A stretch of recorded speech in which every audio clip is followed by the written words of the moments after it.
usah sibuk di sini, habis waktu, habis tenaga semua. Untuk apa? Contoh orang Buddha, orang Hindu nggak ada pakai kata Allah, kita nggak ganggu. Ngerti Bapak? Udahlah, mau diskusi apa sama kamu lagi? Gitu. Ya Bapak dijelaskan juga nggak ngerti diskusi gimana. Assalamualaikum warahmatullahi wabarakatuh. Waalaikumsalam warahmatullahi wabarakatuh, Gurunda. Apa kabarnya Babang? Baji-baji Jiki. Baji-baji dong. Baji ji. Masih. Gimana ikan nih? Kita lagi di kapalnya siapa ini? Kapalnya Kepri kayaknya ini ya kan ya? Lagi posisi di Makassar, Bang. Lagi posisi di Makassar. Iya, Bang. Assalamualaikum Bang Juma, Masya Allah. Sehat Bang? Alhamdulillah sehat, Masya Allah. Assalamualaikum warahmatullahi wabarakatuh, Abangku. Apa kabar? Waalaikumsalam warahmatullahi wabarakatuh. Baik, Alhamdulillah.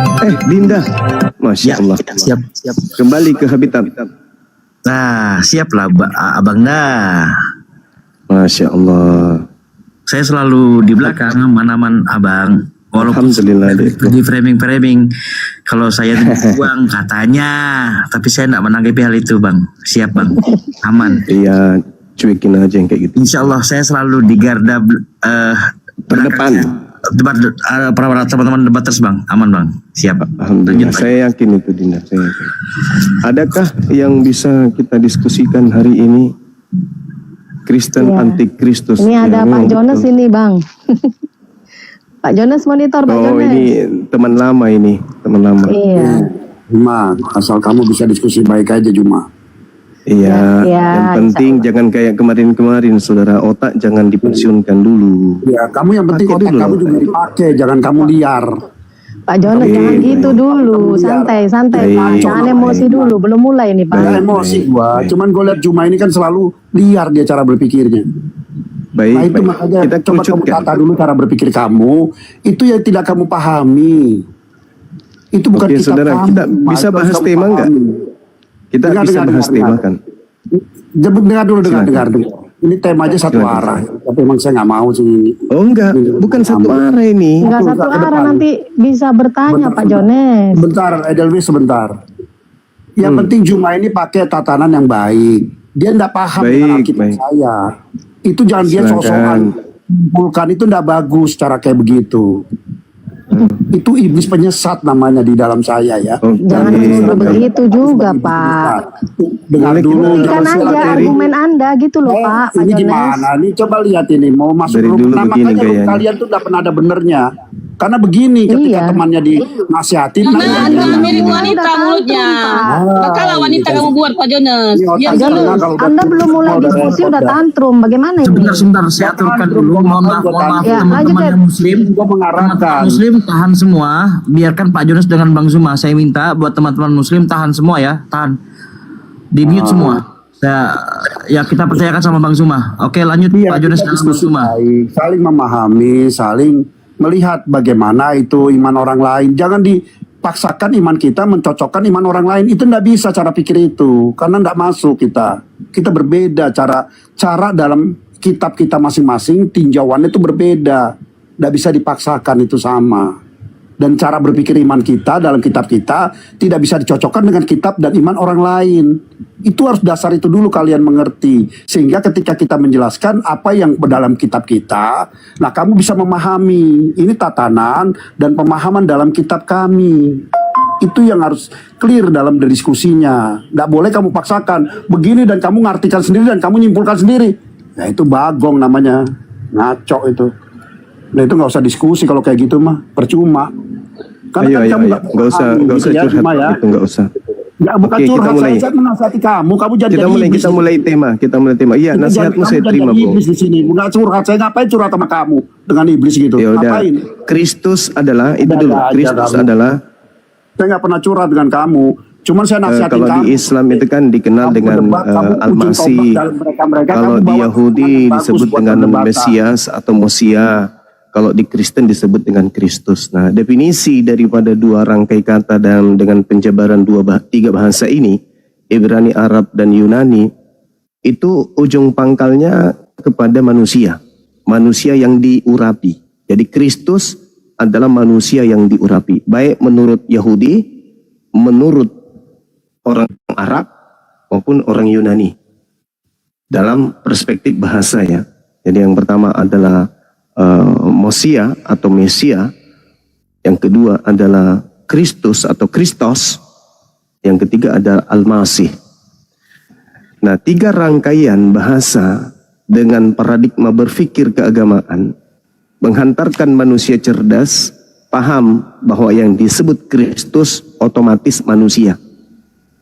Manusia yang diurapi, manusia yang ditahirkan, manusia yang ditasbihkan, manusia yang dilantik, manusia yang diberi jabatan sebagai pemimpin, sebagai pendobrak, sebagai gembala, sebagai guru, sebagai tuan, sebagai konseling, sebagai tutor, mentor. Nah, ini yang harus didudukkan. Kapan keluar dari konsep itu, maka kita adalah antikristus. Saya tanya kepada saudara Jones, apakah Anda berada pada konsep ini atau Anda mau menambah-nambahkan, mengembel-embelinya? Kristus adalah ini dan itu. Padahal orang yang mengembel-embeli Kristus dengan pemahaman yang sesuai dengan paradigma keyakinan tanpa mendudukkan perkara yang sesungguhnya, maka dialah antikristus. Kalau saya pribadi dan juga sebagai Muslim, Kristus adalah manusia yang diurapi Tuhan. Bagaimana menurut saudara John? Silakan. Oke, begini ya Juma. Coba kamu di-mute dulu Juma, nanti kamu birahi kamu muncul, kamu potong saya dalam diskusi. Di-mute dulu Juma.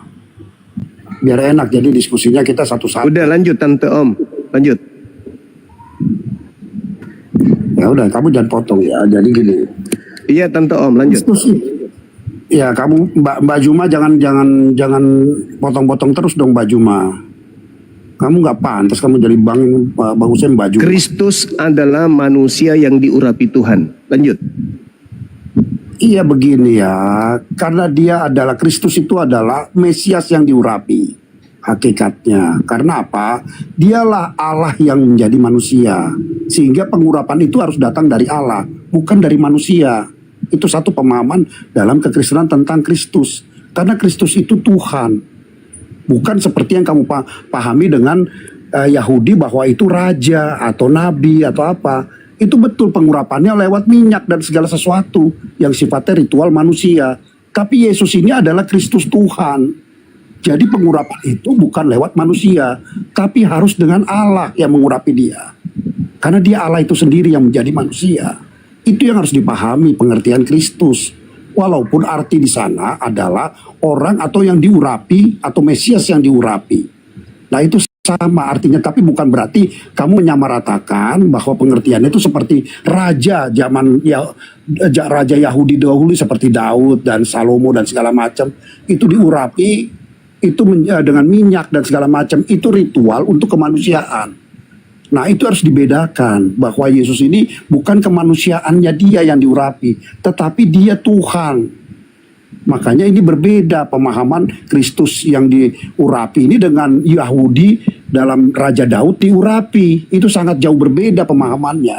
Tidak boleh dicampur aduk di situ. Kalau dicampur aduk ya seperti kamu itu pemahamannya jadi ngawur. Ya, lalu di sini kita kekristenan ini kan melihat Yesus sebagai Tuhan yang diurapi. Nah inilah dia Mesias yang diurapi itu adalah Tuhan. Makanya di dalam Lukas 2 ayat 11 sudah mengatakan hari ini bagimu terlahir juru selamat Kristus Tuhan. Makanya di situ Kristus Tuhan. Karena kaidah di saat dalam tata bahasa Indonesia berarti Kristus itu adalah Allah, Tuhan. Artinya itu kan di tata bahasa Indonesia yang baik dan benar. Karena pokok kalimat dijelaskan oleh anak kalimat. Itu menjelaskan ketika kalimat pokoknya di depan, yaitu Kristus, itu Tuhan. Nah, lahir di kota Daud. Itu ya, jadi pengertian Kristus itu adalah Mesias yang diurapi Tuhan. Ya, gitu. Silakanlah. Oke, baik. Jadi teman-teman kita dengarkan tadi bagaimana saudara Jones menyimpulkan Kristus adalah Mesias. Mesias itu kan bahasa Ibrani itu ya kan ya. Jadi ada lucuan di situ memang. Kristus adalah Kristus yang diurapi Tuhan. Bagaimana itu definisinya? Kristus adalah Kristus yang diurapi Tuhan. Jadi loncatan berpikir memang menjadi harus tumpul kalau menjadi Kristen. Yang kita bahas ini Kristus. Kristus itu apa? Kristus itu manusia yang diurapi Tuhan. Maka data pembanding literasi yang Anda gunakan dalam Lukas 2:11, kalau Anda menggunakan akal sehat, jelas di situ, pada hari ini telah lahir bagimu juru selamat, manusia yang diurapi Tuhan di kota Daud. Ketika Anda mengatakan dengan bersusah payah, melilit lidah, Kristus adalah Mesias, Kristus adalah Mesias. Lah, hanya orang gereja yang bisa kau tipu dengan pola kayak begitu. Kristus adalah manusia yang diurapi Tuhan, titik. Dia adalah manusia yang diurapi. Makanya di sungai Yordan yang turun ke sungai itu manusia. Karena memang manusia. Kristus itu memang manusia. Kalau Anda mengatakan Kristus adalah Tuhan Allah yang jadi manusia, itu ilmu dari mana? Gak ada Tuhan jadi manusia, gak ada. Kecuali ilmu yang dibawa oleh Paulus, Filipi 2, nomor 6, nomor 7, nomor 8. Tapi kita tidak sedang membahas itu. Kita sedang membahas Yesus yang adalah Kristus. Yesus adalah manusia yang diurapi Tuhan. Titik. Kalau ada yang beranggapan Yesus itu Tuhan, berarti dia anti Kristus. Kristus kok Tuhan? Kristus itu manusia yang diurapi, makanya dia disebut Kristus atau Mesia. Mazmur 22 misalnya, raja-raja dunia bersiap-siap dan para pembesar bermufakat bersama-sama melawan Tuhan dan Mesiasnya, Nabi Daud. Jadi Mesias adalah orang yang diurapi. Konsep Mesias itu tidak didatangkan dari Roma. Konsep Mesias atau orang yang diurapi itu dari Yahudi. Yesus orang Yahudi, maka polanya harus berdasarkan asas Yahudi, bukan asas Roma. Kalau Roma, Tuhan yang turun jadi manusia lalu diurapi oleh Tuhan. Jadi Tuhan mengurapi Tuhan. Itu lelucon. Jadi saya simpulkan juga nih kepada saudara. Lukas 2 nomor 11, pada hari ini telah lahir bagimu juru selamat, yaitu manusia yang diurapi Tuhan di kota Daud. Siapa manusia ini? Yesus. Kenapa dia lahir? Karena dia manusia. Tuhan pencipta langit dan bumi nggak mungkin lahir. Kalau ada yang menuhankan manusia yang lahir, berarti dia anti Kristus, anti terhadap Yesus. Karena Yesus hanya manusia. Kalau dituhankan berarti anti terhadap kemesiasannya. Maka yang disebut Kristen adalah anti Kristus. Artinya Kristen ini anti terhadap kemesiasannya Yesus. Kristen ini mau Kristus itu menjadi Tuhan. Nah, jadi jangan bawa Yesus. Yang menjadi Tuhan itu adalah yang keluar dari kubur. Itu berbeda. Silakan. Oke. Sebentar Pak Jono tahan. Saya mau sapa dulu yang baru bergabung Kak Sarah. Assalamualaikum. Bang Luihak ini Kristen atau Islam bro? Selamat siang. Selamat siang. Halo Bro Luihak. Kalau nggak dibawa aja ya. Silakan Bang Jones, silakan. Ya. Oke, terima kasih. Gini ya Bang Juma. Tadi saya udah bilang ya bahwa kalau kamu lihat dari kaidah tata bahasanya tidak masuk kamu bicara seperti itu. Kamu kan belajar tata bahasa Indonesia. Bagaimana pokok kalimat dan anak kalimat. Menerangkan itu kamu harus tahu. Kaidah itu kamu jangan mempermalukan diri kamu di anak buah kamu di sini. Lukas 2 itu ayat 11 tidak begitu cara berceritanya secara kaidah tata bahasa Indonesia. Karena di situ pokok kalimatnya Kristus. Tuhan itu menerangkan tentang Kristus itu. Artinya Kristus itu adalah Tuhan. Kamu tidak bisa menerangkan tentang Kristus itu. Artinya Kristus itu adalah Tuhan. Gimana nih Bob? Ada bibir dulu dong host. Doubling itu. Kopi pai. Selamat bergabung, selamat siang. Kristen atau Islam? Di mute dulu bro ya. Mengganggu lanjut Pak Jones, lanjut. Ya sorry ya. Jadi iya Juma ya. Jadi Bang Juma. Jadi itu salah dalam kaidah tata bahasa Indonesia. Kamu mengartikannya bahwa manusia yang diurapi Tuhan. Tidak begitu. Kaidah tata bahasa Indonesia kamu menabrak itu kaidah tata bahasa Indonesia. Karena tata bahasa Indonesia dia menerangkan anak kalimat, menerangkan pokok kalimat di depannya. Artinya di situ Kristus, memang betul di arti Kristus itu adalah manusia atau Mesias yang diurapi. Tetapi itu artinya Tuhan. Itu ya. Nggak bisa kamu goreng di situ tata bahasa Indonesianya nggak masuk. Kita kan belajar semua. Kecuali kamu tidak belajar dan kamu mau mempertontonkan kaidah yang tidak lazim dalam tata bahasa Indonesia. Ya itu saya angkat tangan, itu udah ya sulit lah kalau dasar kamu sudah salah, terus kamu bangun dengan kesalahan itu terus ke depan dan menyalah-nyalakan Kristen gitu. Nah itu udah salah sudah, karena dasar itu udah salah. Dasarnya itu kaidah tata bahasa Indonesianya, Kristus itu Tuhan, bukan diurapi. Yang kan juga nggak ada istilah yang kamu namakan itu tadi, yang diurapi Tuhan. Nggak ada, teks itu tidak berbunyi itu. Teks itu hanya berbunyi Kristus, Tuhan. Artinya Tuhan, Kristus ini adalah Tuhan. Karena Tuhan itu anak kalimat, menerangkan pokok kalimat di depannya. Siapa pokok kalimat di depannya itu? Itu kaidah tata bahasa Indonesia cuma ya. Itu kamu harus paham itu dulu. Jadi Kristus ini adalah Tuhan. Lalu Kristen anti Kristus itu kan lucu kalau dibilang kita anti Kristus. Padahal kita Kristen itu adalah pengikut Kristus Yesus. Lah kita pengikut Kristus Yesus, masa dibilang anti Kristus? Itu kan itu paradoks itu dalam berpikir kita, iya kan? Nah, nggak usah itu secara normatifnya kamu sudah melanggar lagi. Nggak mungkin satu Kristen itu pengikut Yesus Kristus, tapi kita anti Kristus, anti Yesus Kristus. Itu nggak masuk cara berpikir seperti itu. Ya, saya kira jadi jelas Kristen itu tidak anti Kristen, tidak anti Kristus. Saya kira itulah saya perlu jelaskan buat teman-teman biar duduk masalahnya clear ya. Nggak kesana kemari gitu. Kita lihat juga dari sisi tata bahasa yang betul dari bahasa Indonesia. Tadi kalau soal Mesias bahasa Ibrani, memang itu kan linguistik itu memang terkandung semua. Karena kan di sini ini Yahudi ini kan dalam penjajahan Romawi. Satu, Yesus memang orang Yahudi. Dia mau tidak mau dia dilahirkan oleh Yahudi, dia berbahasa ya bahasa Ibrani, bahasa Aramaik, dan bahasa Yunani. 3 bahasa dia bisa kuasai. Oke, cukup Pak Jonas ya. Silakan Bang Zuma. Silakan. Iya, jadi seorang antikristus akan memutarbalikkan kebenaran. Jadi kesalahan itu dianggapnya sebuah kebenaran dan kebenaran diputarbalikkan seakan-akan adalah sebuah kesalahan. Maka bisanya hanya melilit lidah untuk menipu diri sendiri. Tapi orang yang berakal sehat, orang yang belajar tidak akan mungkin mudah ditipu. Kalau kita berbicara mengenai bahasa apapun, baik itu bahasa Yunani kah, bahasa Ibrani kah, bahasa Yunani kah, akan mengantarkan manusia yang paham bahwa yang lahir ini bukan Tuhan. Pada hari ini telah lahir. Lahir ini siapa? Tuhan pencipta langit dan bumi rupanya lahir. Lahir dari rahim manusia. Bukan. Maka baik bahasa, makna bahasa harus kemudian rasa bahasa itu berujuk kepada makna yang sesungguhnya. Koti, ECT, kemudian humin, semerom, soket, dan seterusnya.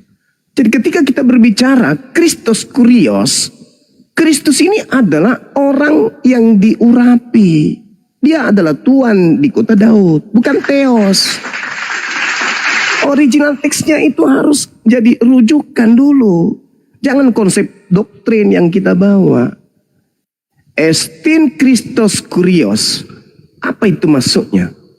Juru selamat yang lahir, orang yang diurapi. Tuhan, bukan Theos, bukan dewa, bukan Tuhan, tapi Tuhan di kota Daud. Jadi mau lari kemana? Kristus adalah Tuhan, salah besar. Kristus adalah Tuhan, itu baru benar. Original teksnya tidak mengatakan Theos, original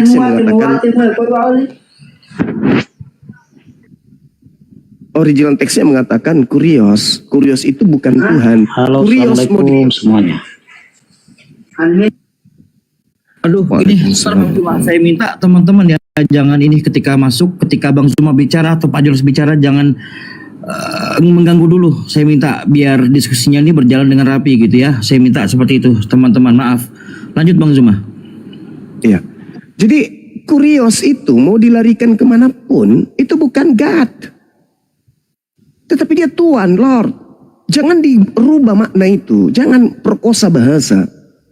Jadi Kristus ini adalah level tertingginya Tuhan. Dia manusia. Yang lahir manusia. Yang Kristus manusia. Tidak ada Tuhannya Yahudi bergelar Kristus. Nggak ada. Tidak ada Tuhannya Yahudi itu bergelar Mesia. Tidak ada. Jadi pada hari ini telah lahir bagimu juru selamat. Yaitu Kristus Tuhan di kota Daud. Tapi Lembaga Bible Indonesia mencoba untuk menyesatkan Kristen dan orang lain dengan menggunakan kata Tuhan. Padahal kata Tuhan kalau orang Indonesia itu berarti pencipta langit dan bumi. Masa iya pencipta langit dan bumi lahir dari manusia? Maka dengan berdialog dengan orang Islam yang paham Bible, mengajarkan orang Kristen ini untuk memanusiakan orang Kristen ini supaya tidak menjadi manusia separuh manusia. Hari ini telah lahir. Apa iya yang lahir ini pencipta langit dan bumi? Oh ternyata bukan. Yang lahir ini adalah manusia yang diberi kedudukan sebagai Mesias, orang yang diurapi Tuhan. Jangan digiring manusia kepada kesesatan. Maka orang yang memaksakan manusia yang lahir menjadi Tuhan itu adalah antikristus. Meskipun Kristen itu sendiri artinya antikristus, tetapi itu memiliki makna tersendiri. Kristus yang dimaksud oleh Kristen adalah makhluk yang mengaku akulah dia, yang justru diminta oleh Yesus agar waspada kepada makhluk tersebut. Ketika ada makhluk mengaku akulah dia, jangan kau percaya. Itu adalah penyesat. Sementara yang disalibkan ini adalah makhluk yang mengaku akulah dia.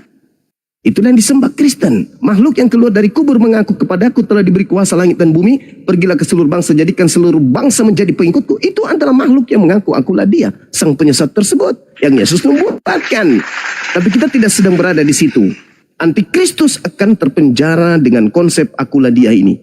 Makanya orang-orang Kristen termasuk saudara Jones itu memaksakan pemahaman bahwa Kristus itu adalah Tuhan. Kenapa? Karena dia menginginkan kita menyembah kepada makhluk yang keluar dari kubur yang mengaku-ngaku sebagai Yesus. Saya simpulkan, siapapun di atas muka bumi ini yang keluar dari kaidah bahasa, rasa bahasa, konsep keyakinan dari ajaran Yesus bahwa Kristus adalah Tuhan, itulah antikristusnya. Tuhan pencipta langit dan bumi tidak pernah dilahirkan manusia dan dia bukan makhluk. Yesus sendiri yang dilahirkan menyembah kepada Tuhan. Jadi kalau ada orang Kristen memaksakan Kristus adalah Tuhan, itulah antikristusnya. Enggak usah lama-lama, enggak usah buru-buru, enggak usah terlalu jauh kita mencari siapa antikristus. Silakan.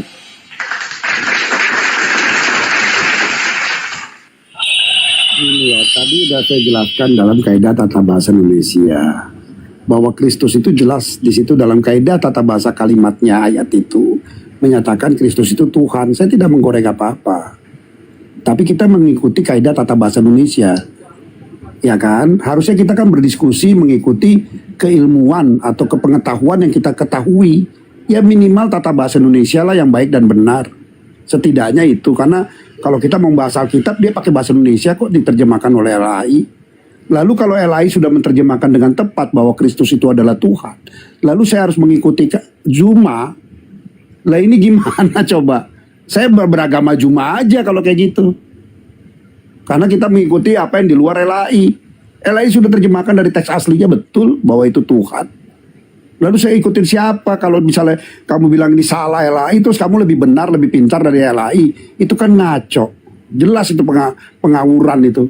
Jelas itu secara logika dasar kita itu ngawur. Kamu nggak paham kok tentang Alkitab. Kok kamu menerjemahkan sendiri dan memaksa orang lain mengikuti terjemahan kamu. Ya enggak mungkin lah orang lain ngikutin kamu. Sesat lah. Nah makanya saya bilang tadi, enggak bisa digoreng ke sana gitu loh. Bahwa LAI sudah menerjemahkan dengan tepat kata kurios itu. Dan disandangkan kepada Yesus sebagai Tuhan. Karena memang pada posisi-posisi tertentu, kurios itu bisa dikatakan sebagai Tuhan. Memang dia maknanya bisa dua. Karena dia adalah bisa dikatakan Tuhan segala Tuhan. Atau penguasa segala penguasa. Tuhan itu kan penguasa. Nah itulah dia. Jadi arti dari kata kurios itu yang kita harus pahami dulu. Jangan kita bawa, kita nggak memahami dan kita paksakan. Seakan-akan orang yang menerjemahkan salah. Lalu kita suruh mengikuti dia. Lagi ini gimana? Kitab yang kita pegang ini agama apa artinya iman kami dari LAI yang sudah membawakan Alkitab itu. Kalau kita mengikuti orang lain ya kita yang sesat. Nah, antikristen ini, Kristen dan antikristus ini kan dimaksudkan pada Yohanes 2 ayat 2 Yohanes 1 ayat 7. Yang dimaksudkan ini kan itu sebenarnya itu. Karena apa?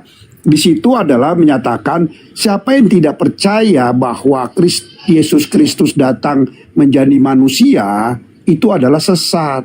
Itu adalah antikristus. Di situ dinyatakan di ayat itu. Artinya di situ makanya saya bilang tadi, pengertian ayat itu adalah makanya digunakan kosakata lengkap, Yesus Kristus. Karena di situ pengertiannya Yesus Tuhan. Siapa yang jadi pengertiannya nih? Siapa yang tidak percaya bahwa Yesus Tuhan datang menjadi manusia, kamu sesat, kamu antikristus. Nah, itu yang dimaksud dari Kristen ini antikristus. Memang ada di dalam Kristen yang tidak mengakui bahwa Yesus itu, saya tidak mengelak ya bahwa Yesus itu, Kristus itu Tuhan datang menjadi manusia dan dia menolak menjadi manusia. Ada. Ya saya mungkin Bang Juma tahulah Kristen yang mana itu, saya yakin tahu. Nah emang ada, saya tidak bisa mengelak itu. Tetapi yang dimaksud dalam hal ini ketika kamu bicara dengan saya Tritunggal. Kita mempercayai Yesus itu datang, Allah itu datang menjadi manusia. Sesuai teks yang ada di ayat Alkitab dijelaskan. 1 Yohanes 1 ayat 14, firman itu telah menjadi manusia. Inilah dia sang firman menjadi manusia.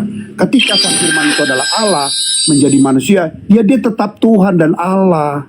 Karena dia Allah yang menjadi manusia kok.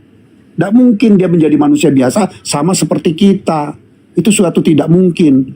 Bahkan kalau secara logika kamu lihat, kelahiran dia saja sudah extraordinary. Ya, sudah sesuatu yang khusus. Kelahiran dia tidak sama dengan kita. Dia hadir tanpa bapak biologis. Coba dibayangkan. Nah, itu kan sesuatu hal yang luar biasa gitu. Nah, itu sudah kita ketahui bahwa itu membedakan kita dengan Yesus. Hadir aja karena memang dia Allah. Kalau dia hadirnya sama dengan kita, dia bukan Allah. Hadirnya sama dengan Bang Juma, dengan saya sama. Enggak, dia hadirnya berbeda. Tetapi entitas dia ketika hadir sama dengan kita, dia manusia. Makanya dijelaskan oleh itu. Saya kira itu penjelasan saya. Lanjut, silakan. Itu Pak Jones ya, oke. Silakan Bang Juma. Oke, baik. Jadi di awal saudara menyalah-nyalakan saya. Seakan-akan saya ini menyalahi tata bahasa Indonesia. Apesnya, Anda menilai saya berdasarkan buku Bible. Kalau Anda ini adalah orang terpelajar, Saudara Jones, Anda harus menyalahkan Lai, bukan menyalahkan Bang Zuma. Lai itu yang keliru. Ketika bahasa Inggris atau bahasa Yunani atau bahasa Belanda atau bahasa Ibrani masuk ke bahasa Indonesia untuk kemudian dia terjemahkan ke dalam bahasa Indonesia, jangan tabrak tatanan EYD bahasa Indonesia, jangan. Tapi Bible tidak peduli dengan itu. Inti tujuan daripada lembaga Bible Indonesia adalah bagaimana bisa memenjarakan orang supaya bisa tersesat dengan kaidah bahasa yang dia punya. Jangan salahkan saya. Tata bahasa Indonesia itu sudah benar. Lembaga Bible Indonesia inilah yang kuclok. Makanya boleh lembaga Lai itu lembaga apa itu ya lucunya, lupa ayat Injil, cocok kayaknya. Kalau Anda melihat secara ilmu bahasa, hari ini telah lahir bagimu juru selamat yaitu Kristus. Lawang jangan diterjemahkan Tuhan. Karena Kristus itu mau hantar ke bahasa manapun artinya manusia. Lawang sudah diantar kok dengan bahasa pengantar. Hari ini telah lahir. Kalau lahir itu apa? Tuhan atau manusia? Ya manusia, Cak Ayu. Lalu Kristus itu sendiri juga adalah manusia. Jadi 3 komponen yang ditabrak oleh lembaga lupa ayat Injil. Yang pertama, lahir. Lahir itu manusia. Yang kedua, Kristus. Kristus itu manusia. Yang ketiga adalah kurios. Kurios itu juga adalah manusia. Manusia. Tapi diajarkan kepada orang-orang kuclo sebagai Tuhan. Ini lelucon. Ini penyesatan yang terjadi secara terstruktur, masif dan terencana. Dan kalian memperbodoh diri. Yang lahir itu manusia. Yang bergelar Kristus itu juga manusia. Yang kurios itu juga adalah manusia. lari yang kepada Tuhan. Kenapa? Karena kalian telah disesatkan oleh makhluk yang mengatakan akulah dia. Yesus berpesan kepada muridnya, waspadalah kepada penyesat yang datang kepadamu dengan memakai nama aku Yesus Kristus dan berkata akulah dia. Nah, yang disalib ini mengaku akulah dia. Makanya dia disalib. Setelah disalib dia mati, bangkit hari ketiga, menyesatkan kalian kemudian. Posisi saya di sini hanya untuk menjelaskan, mengarahkan dan bahkan mengajarkan kalian bahasa Indonesia. Lukas 2 nomor 11, hari ini telah lahir. Lahir itu apa? Keadaan di mana makhluk keluar dari rahim ibunya atau keluar dari cangkang telur. Jadi yang lahir ini manusia di kota Daud. Makanya setelah manusia ini lahir, apa yang dilakukan? Nenen, makan, sunat, tidur, ketakutan. Dia terikat oleh ruang dan waktu sebagai manusia karena memang dia lahir manusia. Kemudian saudara membawa data 2 Yohanes 1 nomor 7. Itulah Paulus. Siapakah penyesat itu? Penyesat dalam bahasa Yunaninya adalah planos. Planos artinya pembohong, penipu, penyesat. Bukankah dia yang pergi ke seluruh dunia yang tidak mengaku bahwa Yesus Kristus telah datang sebagai manusia? Itulah penyesatnya dan itulah antikristusnya alias setannya. Coba tanya Paulus, Paulus, ya paman, kau terima Injil dari mana? Dari Yesus Kristus. Manusia atau bukan? Bukan. Anda baca surat Paulus Galatia 1 nomor 1 dan juga nomor 11 nomor 12 yang aku menerima Injil bukan dari manusia tapi dari Yesus. Berarti dia mengaku Yesus datang kepadanya bukan sebagai manusia. Dalil 2 Yohanes 1 nomor 7 kena tepat sekali di jidatnya Paulus tuh. Siapakah penyesat itu? Bukankah dia yang telah muncul dan pergi ke seluruh dunia yang tidak mengaku bahwa Yesus Kristus telah datang sebagai manusia? Paulus mengatakan Yesus Kristus datang kepadaku bukan sebagai manusia, tetapi sebagai Yesus Kristus. Nah, berarti dia penyesat. Anda membawa dalil itu. Nah sekarang, kalau Anda lihat terkait dengan antikristus, kita lihat di dalam 1 Yohanes misalnya, Yohanes 2, 1 Yohanes 2 misalnya, dikatakan begini. Siapakah pembohong itu? Bukankah dia yang menyangkal bahwa Yesus adalah Kristus? Nah, hari ini saudara Jones, Anda mengatakan Yesus itu Kristus, tapi Anda sangkal. Kenapa? Karena Anda menganggap Yesus Tuhan. Sama seperti ketika Anda menganggap Pak Bom itu adalah Polri. Anda mengatakan Pak Bom adalah polisi.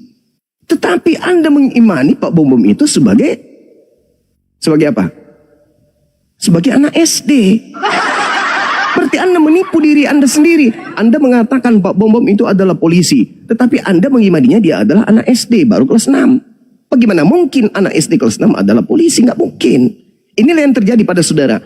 Anda mengatakan dengan mulut saudara Yesus itu adalah Kristus. Yaitu manusia yang diurapi Tuhannya. Tetapi dalam implementasi keagamaan, Anda malah menuhankannya. Berarti Anda ini anti terhadap kekristusan yang ada pada Yesus. Orang-orang yang menerima Yesus sebagai Kristus, mustahile menuhankan Yesus.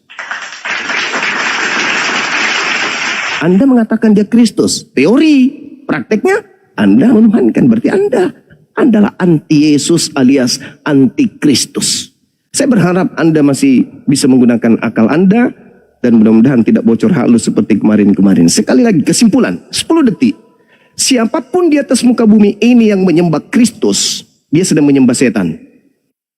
Karena hanya setanlah yang ingin menyamakan dirinya dengan Yesus dan mengaku-ngaku Yesus dan ingin menyamai Tuhan dan ingin disembah. Ingat, Yesus berkata waspadalah kepada Kristus palsu. Kristen adalah pengikut Kristus tapi palsu. Kenapa? Kristus yang disembah oleh Kristen adalah Kristus Tuhan. Sedangkan Kristus yang datang di tengah-tengah Bani Israel adalah Kristus manusia yang diurapi Tuhan. Silakan. Gini ya Bang Juma, justru Anda yang membawa nalar yang tidak tepat di sini. Tadi saya sudah katakan secara kaidah tata bahasa Indonesianya jelas ya Kristus itu adalah Tuhan. Masih aja Anda paksakan bahwa itu salah. Itu nalar Anda dalam pengetahuan tata bahasanya sangat grounded itu. Salah di situ. Karena memang jelas itu secara kaidah tata bahasa Indonesia, anak kalimat menerangkan pokok kalimat di depannya. Kamu perhatikan itu koma di situ. Nah, itu kamu nggak ngerti di situ. Nah, jadi jelas di situ bahwa Kristus itu Tuhan.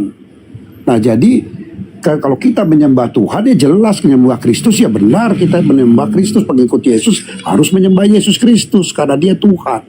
Makanya ayat di 2 Yohanes 1 ayat 7 dikatakan Yesus Kristus lengkap di situ. Karena di situ menyatakan siapa yang tidak percaya Yesus Tuhan datang menjadi manusia, itu kamu anti Kristus, anti Yesus itu. Karena memang Yesus datang menjadi manusia. Allah itu datang menjadi manusia, ya. Yohanes 1 ayat 14. Ya. Nah, di sini yang saya kira pemahaman Anda yang keliru. Lalu Anda membawa lagi bahwa Kurios itu bukan Tuhan. Itu juga lucu. Kurios itu memang artinya Tuhan dan Tuan, bisa. Karena itu juga memang perkembangan bahasa dalam terjemahan. Kalau misalnya LAI masih menggunakan kata di awal junjungan atau Tuan, itu jadi salah kaprah dalam penerjemahan. Karena itu kita sudah ketemu kata Tuhan. Ini kan berjenjang, penemuan kata ini berjenjang, itu kamu tidak sadari. Waktu dulu itu diterjemahkan dengan junjungan, berikutnya diterjemahkan dengan Tuan. Nah, ketika ketemu kata Tuhan ya diterjemahkan dengan kata yang lebih tepat.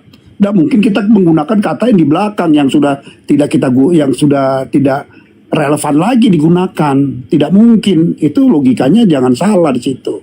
Ya, jadi pasti dia akan menggunakan sesuatu ya pemahaman yang terbaru, up to date. Pemahaman terbarunya apa? Tuhan. Ya memang Tuhan harus dipakainya.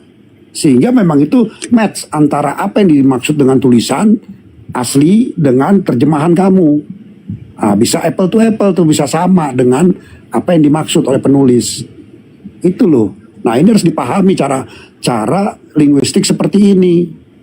Nggak bisa kita gara-gara kita mau menjatuhkan iman lain, kita tabrak nalar kita, malah justru kita jadi grounded gitu nalar kita. Kalau kamu tabrak seperti itu. Padahal tidak seperti itu. Kan nggak boleh. Ya, saya kira saya coba menjelaskan ini untuk Anda lebih paham bagaimana kata kurios itu menjadi, dan dia bergerak menjadi dinamis menjadi Tuhan. Kata itu pergerakan masanya, ya pergerakan masa waktu ya. Di sini masa waktunya itu bergerak sehingga menjadi kata Tuhan. Itu harus dipahami. Karena memang itulah kata yang tepat untuk disandingkan kata kurios. Begitu juga Lord. Lord itu juga bisa diartikan Tuhan dan Tuhan. Tergantung konteks yang diadakan di sana. Itu penggunaan kata. Makanya tidak pernah kalau God itu jadi Tuhan. Pasti dia jadi Allah kalau God. Gitu loh. Nah, itu yang berbeda ya. Makanya harus dipahami itu dulu. Jangan dicampur aduk seperti itu.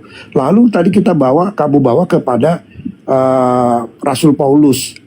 Rasul Paulus tidak ada menyalahkan di sini. Dia menjunjung tinggi bahwa Yesus Kristus adalah Tuhan. Tidak pernah dia melihat bahwa Yesus Kristus itu adalah memang dia pernah ada manusia. Dia pernah menjadi manusia Yesus ini. Tetapi kan setelah itu, setelah pertemuan Yesus, pertobatan Rasul Paulus, itu Yesus sudah tidak ada, sudah kembali ke hakikatnya Allah. Dan ketika dia bertemu dengan Yesus itu, makanya Rasul Paulus mengatakan dia tidak belajar dari manusia, tetapi langsung dari Yesus, Roh Allah. Karena dia langsung, utusan langsung dari Yesus yang dia dipertemukan oleh Yesus. Nah, itulah dia dalam bentuk roh tadi. Itu dalam kekristenan Allah itu berhadir dalam dunia ini itu biasa dengan teofani, itu hal yang biasa, lumrah. Itu sudah terjadi di masa Abraham dan dicatatkan semua di kisah-kisah di masa perjanjian lama. Allah itu bertemu dengan para pemimpin umat. Biasa itu sama Musa, Abraham, Daniel. Semua biasa itu bertemu dengan Allah. Nah, itu makanya dalam bentuk teofani gitu. Oke, cukup ya Pak John ya. Ini saya minta gini. Assalamualaikum Bang Handi. Bang Handi. Assalamualaikum. Ini 2 kali putaran lagi, setelah itu TikTokan ya kalian ya. Bang Zuma sama Pak Jones. Gimana? Sepakat? Baik. 2 kali putaran Bang Zuma, Pak Jones, Bang Zuma, Pak Jones, setelah itu TikTokan. Silakan Bang Zuma. Iya, jadi sebenarnya saudara Jones ini sudah tidak mampu. Hanya muter-muter aja di situ menyalah-nyalakan tata bahasa. Lembaga Bible Indonesia yang menabrak tata bahasa. KBBI dalam menerjemahkan kata kurios tidak mungkin menjadi Tuhan. KBBI di dalam memaknai kata Kristus tidak mungkin memaknainya sebagai Tuhan. Kalau KBBI yang diminta untuk menerjemahkan Bible, itulah yang tertulis tadi. Pada hari ini telah lahir bagimu manusia yang diurapi, Tuan di kota Daud. Itu kalau KBBI yang disuruh menerjemahkan. Tapi karena yang menerjemahkan ini adalah orang-orang aliteng yang duduk di Lembaga Bible Indonesia, ya maka cakupannya untuk menyesatkan manusia itu harus dibawa. Bagaimana kalau mau menyesatkan tetapi yang dituliskan di situ kemudian adalah Tuhan. Pada hari ini telah lahir bagimu orang yang diurapi Tuhan di kota Daud. Nggak bisa menyesatkan dong. Kan misinya menyesatkan. Sebisa mungkin bisa menyesatkan banyak orang. Itu loh poinnya. Jadi jangan Anda menyalahkan tata bahasa Indonesia. Salahkan Bible, lembaga Anda. Lembaga Anda itu yang harus belajar bahasa Indonesia dari kelas SD dulu. Orang-orang yang dulu di lembaga Indonesia itu, lembaga Bible Indonesia, suruh kembali ke SD kelas 1. Belajar dulu di sana, perdalam dulu, permantap dulu itu ejaan EYD. Permantap dulu itu kemudian pendalaman bahasa Indonesia. Baru sadur dari bahasa lain Bible ke dalam bahasa Indonesia. Termasuk kata Allah. Kalau lembaga Bible Indonesia itu orang-orang waras yang duduk di situ, bukan penyesat yang ada di sana, tidak mungkin ada kata Allah di dalam Bible kalian. Karena yang duduk di sana orang-orang setengah kepala semuanya, maka kata Allah masuk ke dalam Bible kalian. Allah itu dalam bahasa Indonesia, Bung, dalam tatanan KBBI, Allah adalah nama Tuhan dalam bahasa Arab. Tanya orang-orang lembaga Bible Indonesia yang cupu-cupu itu, yang culun-culun. Tanya, hei, kau menerjemahkan Bible kita ini dari bahasa Inggris ke bahasa Indonesia atau ke bahasa Arab? Kalau ke dalam bahasa Indonesia, uang Theos itu kau terjemahkan dalam bahasa Indonesia yang benar. Theos itu apa artinya? Theos itu artinya dewa. Kalau kau mau terjemahkan ke dalam bahasa Arab, boleh kau gunakan kata Allah atau Allah. Tapi semuanya harus bahasa Arab. Jadi orang-orang yang ada di lembaga Bible Indonesia itu memang harus disuntik pantatnya pakai suntikan sapi. Supaya otaknya itu bisa berfungsi dengan baik, tidak menyesatkan manusia. Ya, jadi kembali kepada tema saudara. Anda ke bawah-bawah, Anda ke bawah-bawah. Seakan-akan Anda bisa menipu orang lain setelah Anda tertipu. Kristus itu manusia, udah titik. Adapun kata Tuhan itu hanya penipuan saja. Ini orang kok sudah disadarkan, gak mau sadar-sadar. Di situ kurios. Kurios itu bahasa Indonesia kita menyediakan kata Tuhan. Kenapa harus ke Tuhan? Kalau Tuhan itu akontas dalam bahasa Yunani. Theos itu artinya dewa. Akontas bahasa Yunani artinya Tuhan. Sedangkan original teks kitab saudara tak ada satupun kata akontas, yang ada theos. Berarti sekiranya dalam bahasa Yunani asli Lukas 2:11 itu ada kata theos, maka di situ wajar disebut Tuhan. Tapi karena di situ tidak ada kata theos, yang ada hanya kurios, haram hukumnya bagi ilmu pengetahuan kata kurios diterjemahkan dalam tatanan bahasa Indonesia dengan arti Tuhan. Itu merusak bahasa Indonesia itu. Berarti Anda tidak cinta kepada bahasa Indonesia. Kami Sumpah Pemuda itu, kami pemuda Indonesia bersumpah berbahasa satu, bahasa Indonesia. Gunakan bahasa Indonesia yang kita cintai dalam Sumpah Pemuda itu. Jangan Anda rusak tatanan bahasa kita. Jadi sekali lagi, terlepas daripada itu, saudara Kristen ini harus sadar, Kristen secara global 2000 tahun adalah anti terhadap Kristus. Kenapa? Karena mereka berupaya Kristus dimaknai menjadi Tuhan. Itulah makna kenapa Yesus mencegat kalian dan mengatakan kalian semua adalah pembuat kejahatan. Kenapa? Kata Kristus aja kalian pretelin menjadi Tuhan. Ini Kristen ini memang aneh gitu loh. Pantas saja ketika Yesus berhadapan dengan muridnya yang asli yaitu Yahudi, Yesus berpesan, "Weh Yahudi, waspadalah kepada penyesat yang datang kepadamu dengan memakai namaku Yesus Kristus dan berkata akulah dia. Jangan kamu percaya." Itu ucapan yang muncul kemudian di tengah-tengah pengajaran Yesus kepada Bani Israel. Makanya orang Yahudi tidak percaya kepada pengajaran Paulus. Orang Yahudi tidak percaya kepada pengajaran Kristus yang keluar dari kubur pada hari ketiga. Gak percaya. Yang percaya hanya orang-orang non-Yahudi. Makanya Paulus karena tidak percaya diri mengajar kepada Yahudi, maka dia bersurat di Galatia 1 nomor 15. Aku diutus kepada non-Yahudi. Aku diutus kepada orang-orang yang tidak bersunat. Karena dia mau mengajarkan menyembah kepada makhluk yang keluar dari kubur, nggak pakai, ditolak sama Yahudi. Dia orang waras, nggak mungkin menyembah makhluk yang keluar dari kubur. Ini hanya bisa dijual kepada Roma. Akhirnya apa yang terjadi? Dia mengirim surat untuk Roma. Kristen di Indonesia ini bukan dari Yahudi, tapi dari Roma, dari Barat, dari Belanda, dari Portugis, bukan dari Yahudi. Untuk itulah saudara, kembali kepada tema kita. Siapakah antikristus itu? Antikristus itu ya Kristen.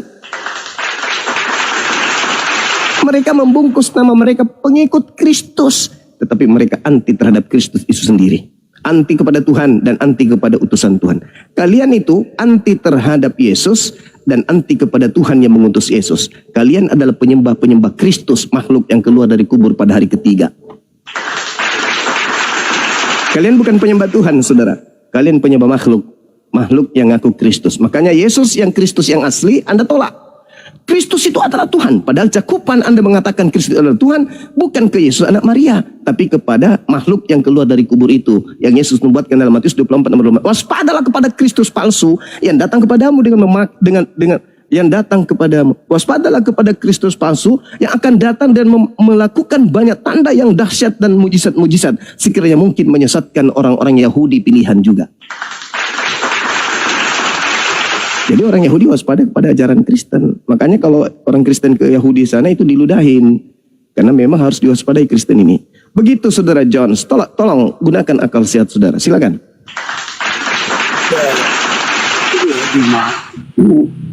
Saya kira nggak ada akal sehat Anda ya. Jelas-jelas Anda di sini kelihatan penyesat sekali gitu loh. Bagaimana dari kaidah tata bahasa Indonesia kamu dobrak semua itu. Apa yang disampaikan Elai sudah benar, kamu bilang tidak benar. Secara kaidah tata bahasanya kita secara keilmuan kita tahu itu benar. Kamu dobrak di situ demi satu penyesatan yang kamu ingin bangun. Itu kan kegilaan akut. Saya kira itu ngawur sebenarnya. Saya kira tidak boleh pakai cara-cara dakwah seperti itu. Itu ngaco, cara dakwah yang ngaco. Karena kamu tidak paham itu dan bahkan kamu mendobrak kaidah yang umum, yang pelajaran bahasa Indonesia yang baik. Yang kamu mungkin nggak pernah sekolah atau sekolah nggak ngerti saya. Itu jelas saya sudah jelaskan bagaimana kaidah tata bahasa Indonesia. Dan LAI menggunakan itu dengan tepat. Bagaimana kronologi satu perkembangan linguistik sudah saya jelaskan. Dan itu digunakan dengan tepat. Kamu masih tolak juga. Berarti kan ini yang penyesatan kengawuran itu sebenarnya penyesatan di kalian ini. Bukan kekristenan. Kekristenan dengan Alkitabnya sudah tepat dan sudah benar. Tidak ada yang salah di situ. Dalam penggunaan tata bahasanya, kaidahnya semua sudah sesuai dengan apa yang ada di dalam kaidah tata bahasa Indonesia. Kita menggunakan KBBI juga sudah tepat karena itu sudah diserap. Bagaimana bahasa serapan itu digunakan oleh setiap warga Indonesia untuk dalam sebuah produk atau karyanya masing-masing. Silakan Anda menggunakan karena itu sudah diserap menjadi kaidah bahasa Indonesia. Itu kamu tidak mengerti juga di situ. Nah ini kan satu penolakan atau satu keterbelakangan dalam keilmuan dipertontonkan dan tidak malu dengan itu. Ini kan lucu sebenarnya saya lihat. Yang nggak logika itu kalian gitu loh. Bahwa Anda mempertontonkan sesuatu yang tidak masuk logika dalam kaidah tata bahasa Indonesia, dalam kaidah struktur cerita di Alkitab, cerita peristiwa yang terjadi, penyalipan dan segala sesuatu. Anda menolak semua itu dan membuat satu karangan baru yang sesuai mungkin dengan doktrin Anda. Bahwa doktrin Anda tidak lengkap dan tidak bertanggung jawab dengan semua cerita yang ada, itu urusan Anda. Tetapi tidak bisa dibawakan ke iman lain dengan struktur penceritaan dalam kitabnya yang sangat runut. Bagaimana dia dilahirkan, bagaimana dia harus hadir, Allah itu hadir menjadi manusia diceritakan. dasarnya. Bagaimana dia lahir diceritakan, bagaimana dia berjalan pelayanan diceritakan, bagaimana dia harus selesai dalam pelayanannya diceritakan. Tapi kan di tempat kalian tidak ada. Nah itu jangan disamakan dengan kitab kami yang terstruktur dengan rapi. Sampai bahwa dia itu keluar dari mati dan bangkit itu orang yang sama. Ketika kamu tidak memahami struktur cerita ini, ya jangan disalahkan Alkitabnya. Kamu yang tidak memahami struktur cerita ini dari apa yang sudah disampaikan dalam Alkitab itu, baik beberapa ayat-ayat di dalam Alkitab itu, Injil itu ya, Matius, Lukas, Yohanes dan seterusnya Markus sudah menceritakan bagaimana dari kelahiran itu mereka semua saling melengkapi penceritaan peristiwa itu. Lalu kamu anggap ini satu yang berbeda, kamu yang tidak nyambung, ya jangan disalahkan logika dari Alkitab, logika kamu yang tidak masuk ke situ. Oke, Coba cukup Pak Jones. benar. Cukup Pak Jones ya. Sekali lagi, setelah itu tiktokan Bang Zuma, Pak Jones, setelah itu langsung tiktokan aja ya. Ya sebentar, saya belum selesaikan Pak.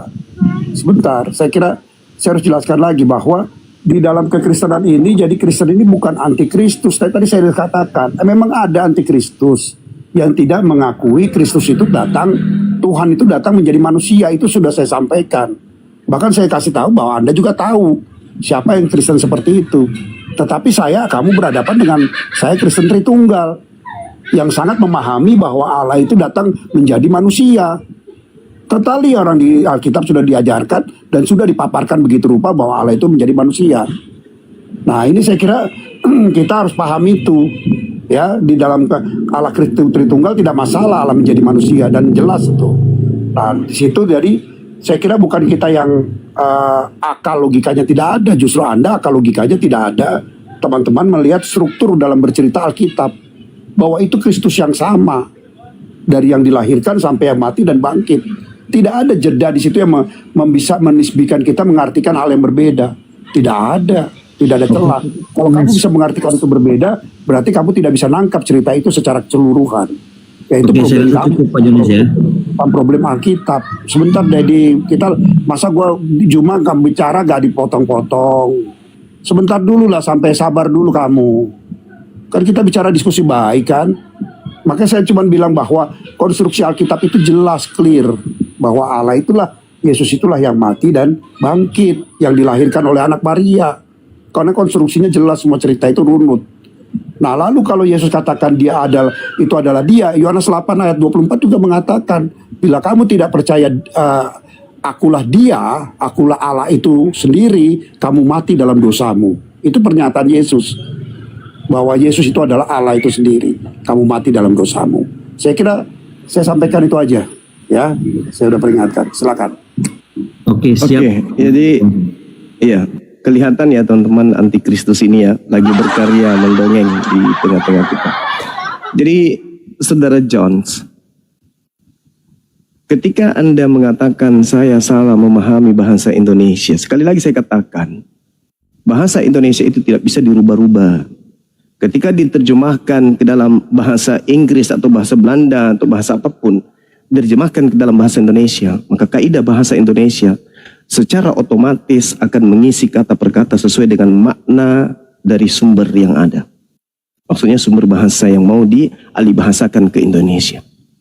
Tidak berlaku bagi Lembaga Bible Indonesia. Karena Lembaga Bible Indonesia itu berdasarkan kemudian kepada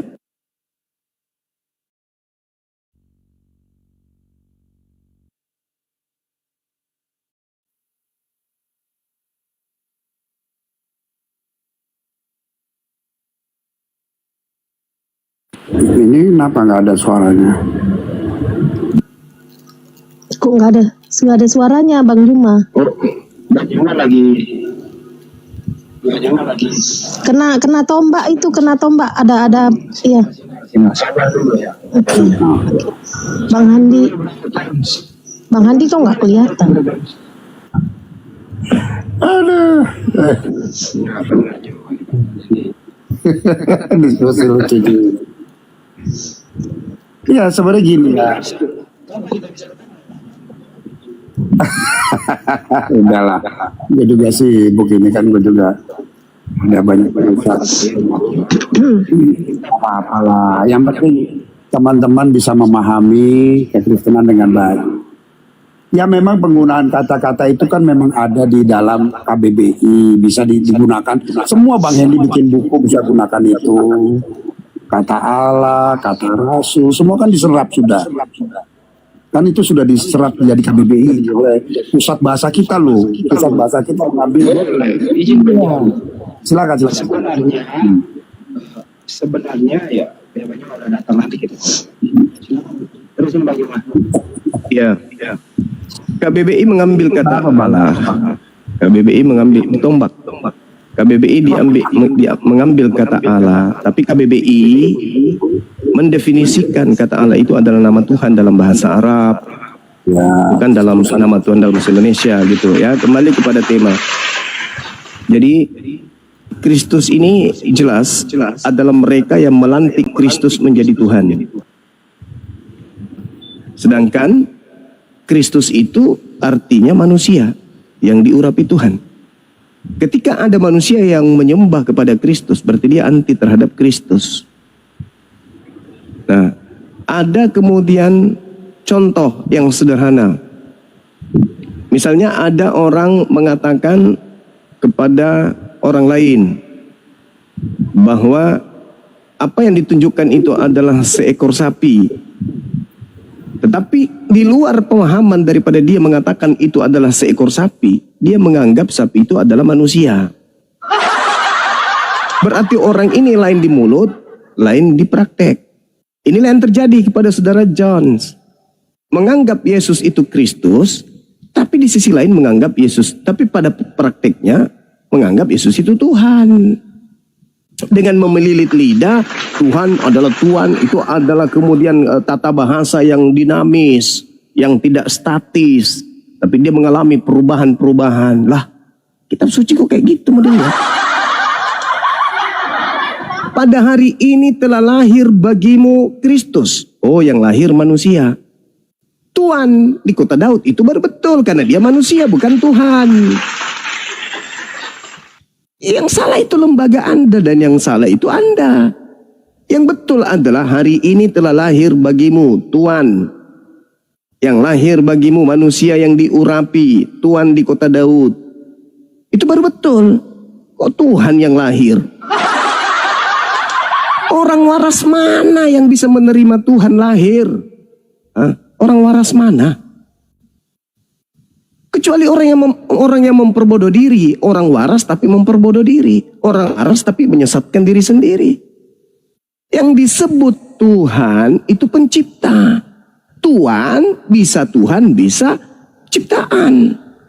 Tapi yang lahir sudah pasti bukan Tuhan. Yang lahir sudah pasti Tuhan. Memang Tuhan pencipta langit dan bumi itu bisa digelari Tuhan karena dia adalah pemilik, dia adalah junjungan.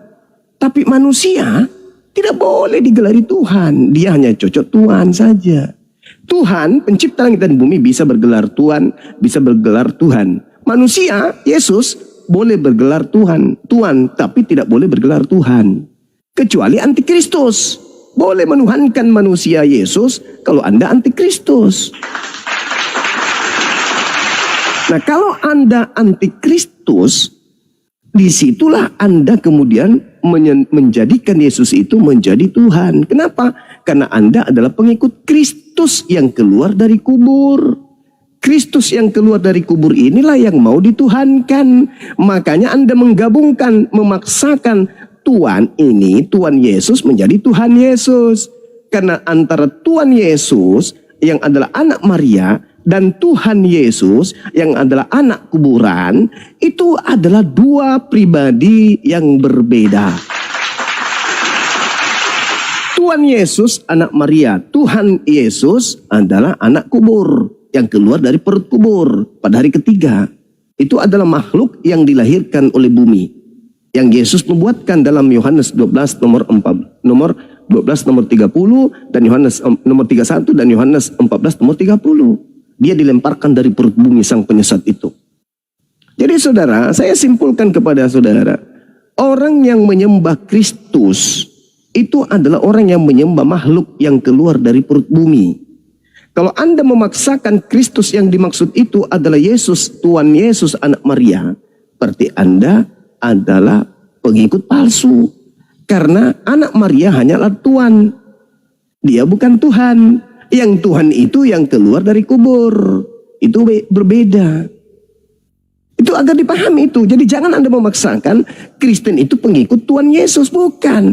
Kristen itu pengikut Tuhan Kristus yang keluar dari kubur. Paham ya? Jadi kalau Yesus, dia adalah Tuhan bagi Bani Israel. Kalau Yesus Kristus yang keluar dari kubur, dia adalah Tuhan bagi Pak Jones dan Kristen lainnya. Jadi kita tidak usah ribut siapa kemudian anti. Udah Ya, masuk TikTok kan oke. tadi? Belum. Oke.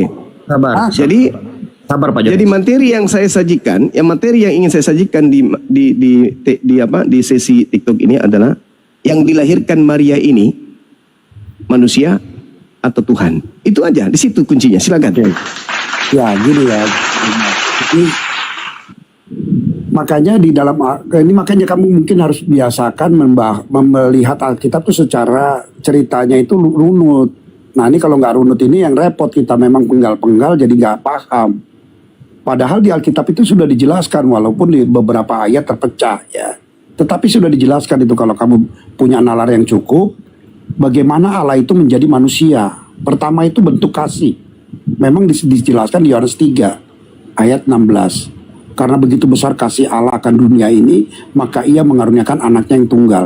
Sehingga barang siapa yang percaya kepadanya, tidak binasa melainkan memperoleh keselamatan yang kekal. Ya, jadi di situ memang terpecah di Yohanes 3. Di situ jelas bahwa Allah itu mengaruniakan anaknya yang tunggal. Nah ini konstruksinya baru kamu tahu bahwa anak yang tunggal ini adalah Sang Firman yang dimaksud. Nah itu harus kamu paham. Di Yohanes 1 memang dia di depan, karena memang dia sudah dijelaskan dulu ini. Nah baru Yohanes 3 menjelaskan kenapa ini Firman ini bisa ada menjadi manusia. Karena inilah dia dasarnya. Yohanes 3 ayat 16. Dia diutus karena Allah itu mengasihi dunia, maka dia mengaruniakan anaknya. Nah itu konstruksinya. Ya, ketika dia mengutus firman-Nya menjadi manusia, itu menjadi duinatur. Karena kamu tidak paham ini, kamu menolak duinatur Yesus. Nah jadi semua itu akan kamu jadi nggak konstruksinya, jadi kamu jadi ngawur terus. Kalau bangunan itu sudah dari dasar fondasinya miring, kamu akan miring terus sampai ke atas, kayak Menara Pisa. Mungkin lebih lagi tuh. Menara Pisa cuma 90 berapa kemiringannya. Nah kamu lebih parah lagi mungkin, karena sudah miring dari awal. Nah usahakan makanya jangan miring dari awal, sehingga konstruksi ke atasnya itu bagus. Ya, jadi ini adalah Allah yang menjadi manusia. Allah itu entitasnya roh, dijelaskan oleh Yesus. Ayat 24. Ini yang miring siapa ini yang miring? Bentar dulu loh kau Juma. Gua masih Tuhan jadi jelasin manusia, ya. miring. Ya, karena TikToknya kamu kapan? dasar miring. Semakin Dengar dijelaskan dulu, semakin ngawur ente. Loh yang nyaur kok kamu, kok bukan saya. Kamu kan makanya saya jelaskan kemiringan kamu. Kamu tidak paham. Ya, yang miring itu Tuhan kok manusia, miring itu. Karena kamu tidak paham dunatur Yesus.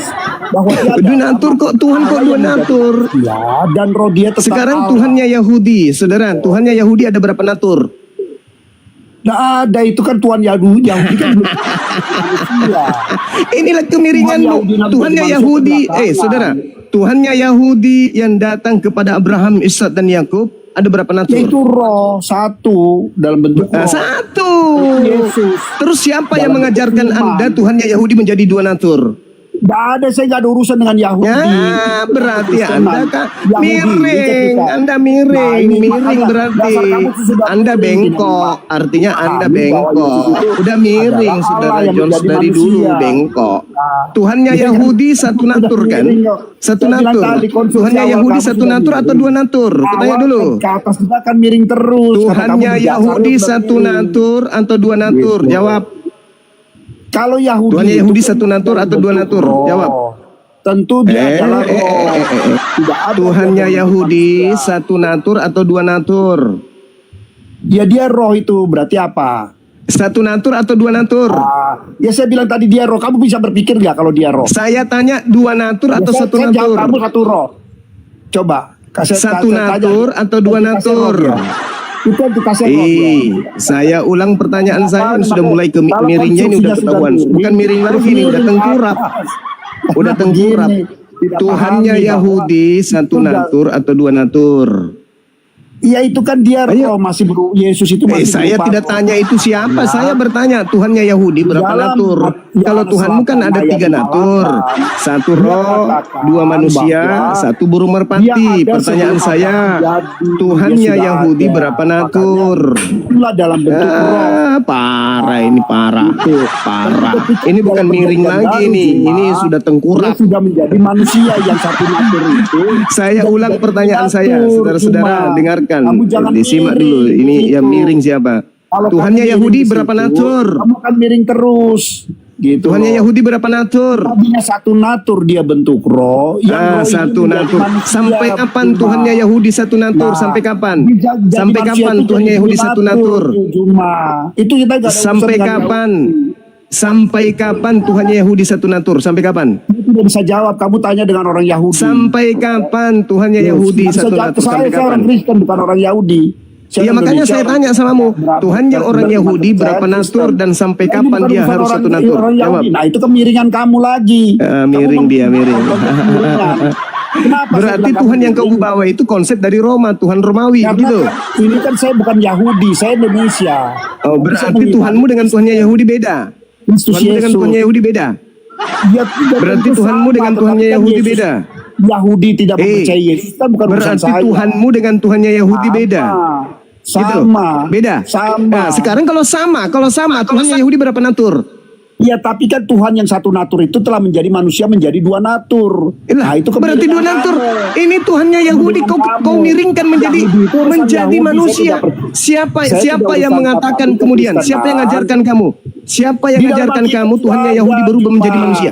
Hei, Kamu nggak hei, baca Alkitab hei, dekat. Kamu hei. comot-comot Yang kamu mengajarkan mau. saudara bahwa Tuhannya Yahudi menjadi natur manusia siapa? Saya nggak bilang Yahudi, saya nggak ada urusan, saya nggak berani jawab tentang Yahudi. Ya udah, kalau begitu bukan Anda saya, ke saya gereja Indonesia, seperti cuman biasa, saya Kristen. celop, Nah, itu celap, kemiringan celop, kamu. celop, celop, celop. Kemiringan Anda kamu nggak memaksa layak saya diskusi untuk dengan Yahudi. saya. Saya Saya bukan udah Yahudi. sabar dari tadi. Nah, Dari saya dulu juga memang sabar Anda itu dengan tidak kamu. pernah mau waras. Anda itu memang dari dulu gila aja terus kerjanya. Anda ke gereja seperti biasa, celop, celap, celop. Jangan lupa cium dan jilat tangan sendiri. Ya. Ketahuan ya teman-teman, ternyata Tuhannya Yahudi satu natur, begitu sampai ke mimbar gereja menjadi dua natur, bahkan sampai tiga natur juga. Ada burung merpati. Ya, jadi mereka membuat pondasi sendiri. Pondasi agama Yahudi dan pondasi agama Kristen itu berbeda. Agama Yahudi sampai kapanpun la ilaha illallah. Itu agama Yahudi itu. Tidak ada Tuhan selain daripada Allah. Eloa Abraham, Eloa Ishak, Eloa Yakub. Yesaya 43 nomor 10. Engkaulah saksi-saksiku, tidak ada Tuhan yang dibentuk menjadi manusia sebelum aku dan tidak ada Tuhan yang dibentuk setelah aku. Itu Yesaya 43 nomor 10. Akulah Tuhan selama-lamanya, tidak ada yang lain di sisi aku. Selama-lamanya. Kalau berbicara mengenai selama-lamanya berarti jangan pernah kau anggap manusia yang keluar dari kubur itu, yang mengaku akulah dia, itu adalah Tuhan yang setara dengan Tuhannya Yahudi. Pantaslah kalian itu diludahin sama Yahudi. Karena kalian itu memang sesat lagi menyesatkan. Jadi saya simpulkan sahabat-sahabat sekalian. Hari ini kita mendengarkan, kita memberikan ruang kepada Tante Om Jones. Tante Om Jones ini adalah memang manusia dua jenis kelamin. Sama seperti Tuhannya dua natur. Jadi dia bisa jadi tante, dia bisa jadi om. Kalau dia diskusi dengan kita, lebih duluan dia celote, cerewetnya minta ampun, tapi ilmunya kosong. Jelas antikristus itu berdasarkan paparan yang ada dari tadi. Antikristus adalah anti terhadap orang yang diurapi Tuhan, sehingga dia menyembah kepada Kristus yang lain yang keluar dari kubur. Itulah Jones dan kawan-kawan. Saya kira demikian dari saya untuk sementara. Silakan diambil alih host. Makasih. Terima kasih Bang Zuma atas Sama-sama, Dek. siap atas narasi-narasi yang diberikan pada forum pada siang ini, pada sore ini. Aku mau sambut dulu di France ini siapa nih? France Hutauruk, Kristen atau Islam? Iya bang, Kristen bang. Kristen. Sila Bang Andi. Assalamualaikum Bang Andi. Waalaikumsalam Ambil warahmatullahi alih Bang Andi, wabarakatuh. ambil alih. Aku silakan ke Bang Andi. Lanjut Bang Andi. Waalaikumsalam warahmatullahi wabarakatuh. Hanya Bang Andi yang bisa menaklukkan Kristen Bang Andi. Lanjut Bang Andi. Ya juga sih, cuman saya kasih topik hari ini gara-gara Bang Juma, anak orang pada sakit parah. Ya, maksudnya apa? Itu saya kasih topik hari ini tuh, Mak. Gara-gara Bang Juma anak orang pada sakit parah gitu loh. Izin ya Bang Juma ya, nggak apa-apa ya, Gak apa-apa kan. aman ya. Lanjut. Iya. Iya, sakit marah, sakit hati karena apa yang dia jelaskan dari imannya bertentangan dengan ajaran anak Maria Yesus Kristus yang datang ke tengah-tengah Bani Israel. Pasti sakit hati. Karena kita yang menguraikan terinci berdasarkan dalil, sedangkan mereka hanya menguraikan terinci berdasarkan dogma doktrin gereja. Begitu kan? Silakan dilanjut. Betul sekali. Sebenarnya ini ajaran Barat ini. Ajaran Barat tentu tahu ya kan paganisme. Nah. Tapi ini paganismenya harus dibungkus pagannya supaya mudah untuk dijual. Kalau tidak dibungkus orang nggak mau menerimanya. Makanya dia pakai kitab Yudaism. Bahkan Tuhannya Yudaism itu disamarkan menjadi manusia. Masuk ke Indonesia dibungkus pula dengan istilah Islam. Ya seperti kelihatannya ajaran bagus, tapi di dalamnya kalau dibongkar ya kelihatan itunya aslinya begitu. Nah inilah yang mereka sulit untuk menerimanya kawan-kawanku semua. Mestinya jujur saja, Kristen ini loh, selesai sudah, jadi orang bebas memilih. Tapi nggak bisa karena memang ajarannya itu ada perintahnya.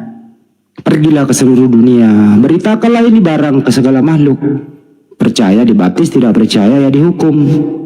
Nah itu ada perintah di dalam itu kira-kira ya. Yang penting teman-teman muslim waspada, jangan ketipu berbagai cara yang mereka lakukan. Baik Al-Quran, Bible bahasa Arab seperti Al-Quran diterjemahkan ke bahasa Indonesia. Wih, cara melakukannya kayak ngaji, hati-hati itu. Itu bukan Al-Quran. Mereka berbagai cara, tapi apapun cara mereka tetap nggak bisa nambah populasinya. Ya tetap segitu-segitu aja. Kecuali beranak cucu, itu pun nanti kalau mendengarkan Banyuma ya kembali lagi mualaf lagi, berkurang lagi. Itu kira-kira teman-teman. Bang Zuma kemana lagi Bang Zuma? Signal di sana Banyuma itu signal. Bang Zuma kena lagi itu ditombak. Oh ya. Ini apa sih ini orang ini? Bang Handi, instruksi lah Bang Handi buat teman-teman yang Kristen itu gini, maksudnya tuh teman-teman Kristen yang di bawah kalau mau naik silakan ketik 3 di bawah. Yang mau diskusi silakan diskusi, bantah argumentasinya, jangan main report gitu loh. Iya. Lanjut Bang Handi. Ya. Itu di absen dulu Fransnya itu. Frans yang mau ngapain? Yang Islam tunda dulu ya, jangan ini dulu ya, kita cari Oten. Ayo Frans.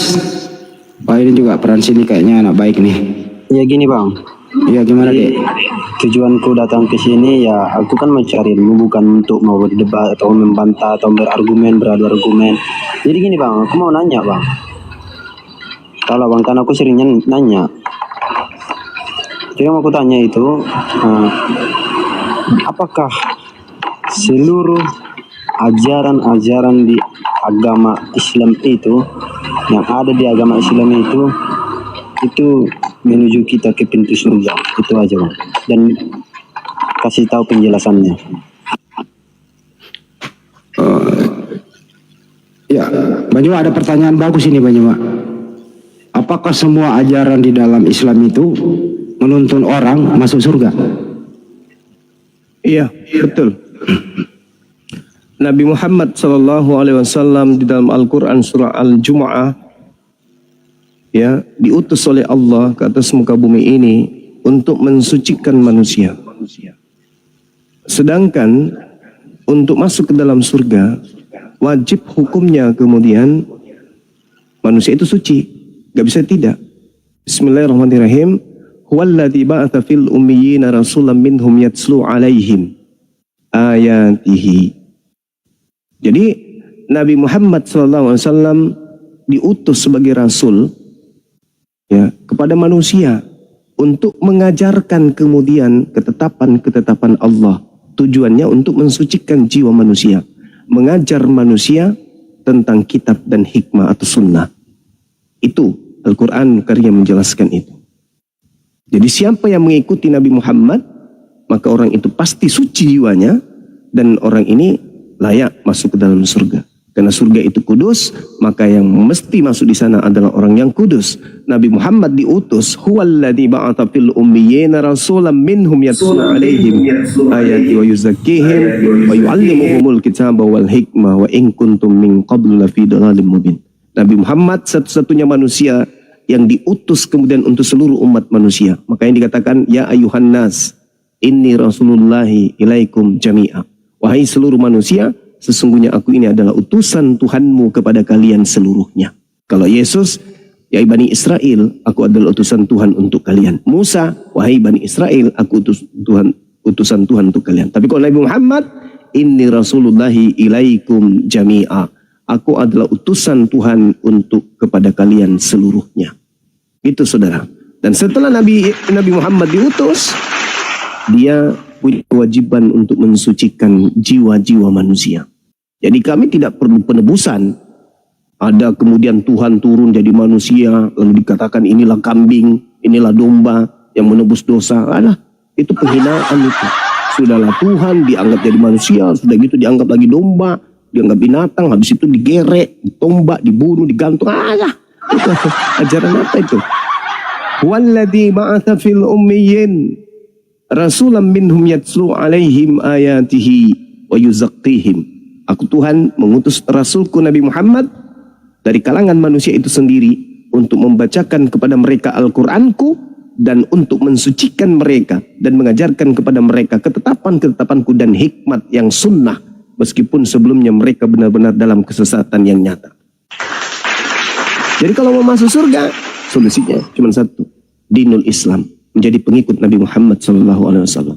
Selesai, silakan. Oke, tadi abang bilang kan disucikan atau yang mau ke surga itu harus disucikan dulu, harus orang yang suci.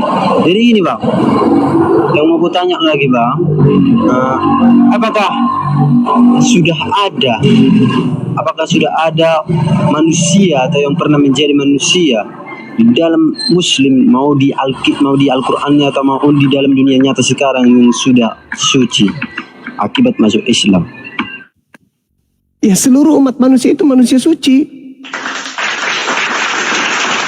Manusia Islam itu manusia suci. Contoh, ketika mereka membasuh tangan, membasuh wajah, membasuh kaki, lalu mereka beristighfar, lalu mereka sholat, sujud, menyembah kepada Tuhannya, mereka itu adalah manusia suci.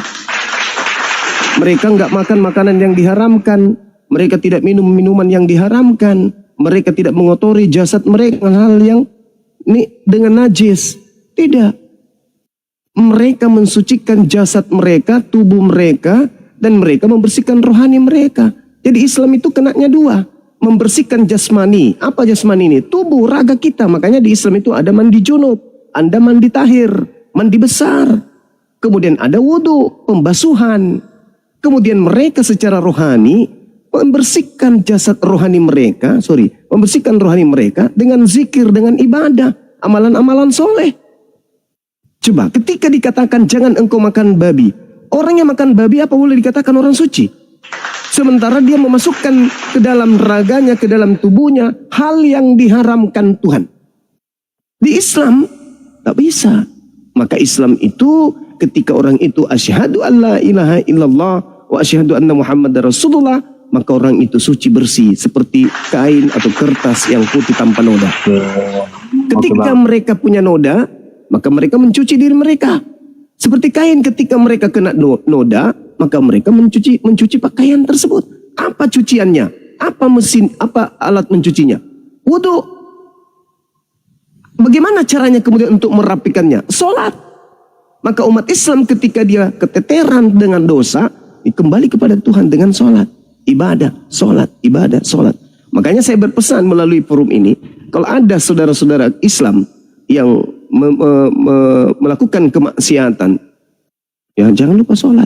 Karena sholat itulah yang akan membersihkan maksiat saudara. Kalau Anda menumpuk maksiat, berarti Anda membuat antara Anda dengan Tuhan Anda itu berlumut. Sholat inilah yang membersihkan lumut.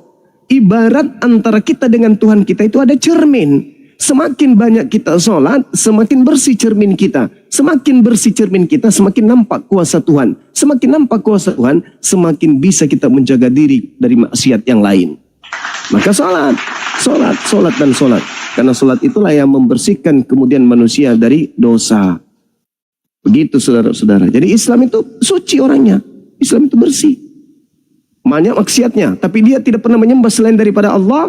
Setinggi apapun kemudian dosa-dosanya, ketika mereka umat Islam itu bertaubat dengan taubatan nasuha, seketika bersih seperti kertas yang bersih. Tuh saudara, jelas itu. Oke.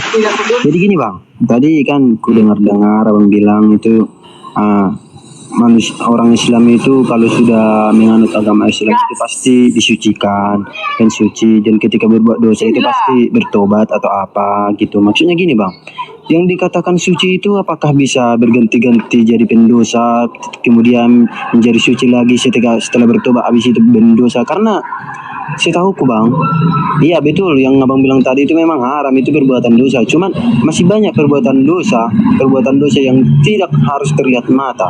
Itu maksudnya bang. Jadi itu bisakah dikatakan dengan suci atau tidak? Nah, makanya di dalam Al-Quran itu dikatakan apa? Kalau dalam surah Yasin atau dalam surah Al-Muluk, itu Al-Quran menjelaskan, menerasikan. Apa kata Quran? Dikatakan begini. Bismillahirrahmanirrahim. Wasawa'un alaihim a'anzartahum am lam tunzirhum la yu'minun. Dan sama saja bagi mereka, orang-orang yang tidak beriman, diberi peringatan ataupun tidak diberi peringatan, mereka tidak akan beriman. Berbeda dengan orang Islam. Orang Islam itu ketika mereka beriman, dijelaskan di ayat selanjutnya, innama tunziru manittaba dzikra wa khasiyar rahmana bil ghaib wa basyirhu maghfiratin wa ajrin karim. Sesungguhnya engkau hanya memberi peringatan kepada orang-orang yang mengikuti peringatan, yang takut kepada Tuhan yang Maha Pengasih, walaupun mereka tidak melihat Tuhan tersebut. Maka berilah mereka kabar gembira dengan ampunan dan pahala yang mulia. Jadi umat Islam itu tadi dibersihkan rohnya. Roh ini dibersihkan dengan zikir, roh ini dibersihkan dengan istighfar. Astaghfirullah, astaghfirullah, astaghfirullah, astaghfirullah. Umat Islam itu selalu beristighfar, bertaubat. Dalam keadaan duduk, dalam keadaan baring, dalam keadaan berdiri, dalam keadaan berjalan, berlari. Umat Islam itu selalu beristighfar, memohon ampun kepada Allah. Bukankah seluruh nabi-nabi termasuk Yesus mengajarkan bertobatlah. Dan implementasi dari pertobatan umat Islam itu ya beristighfar. Mulutnya, hatinya mengatakan ampuni aku ya Allah. Mulutnya mengatakan ampunilah aku ya Allah. Perbuatannya mengatakan aku membuktikan diriku untuk diampuni. Yaitu aku bertaubat dari hal-hal yang membuat aku jatuh dalam dosa.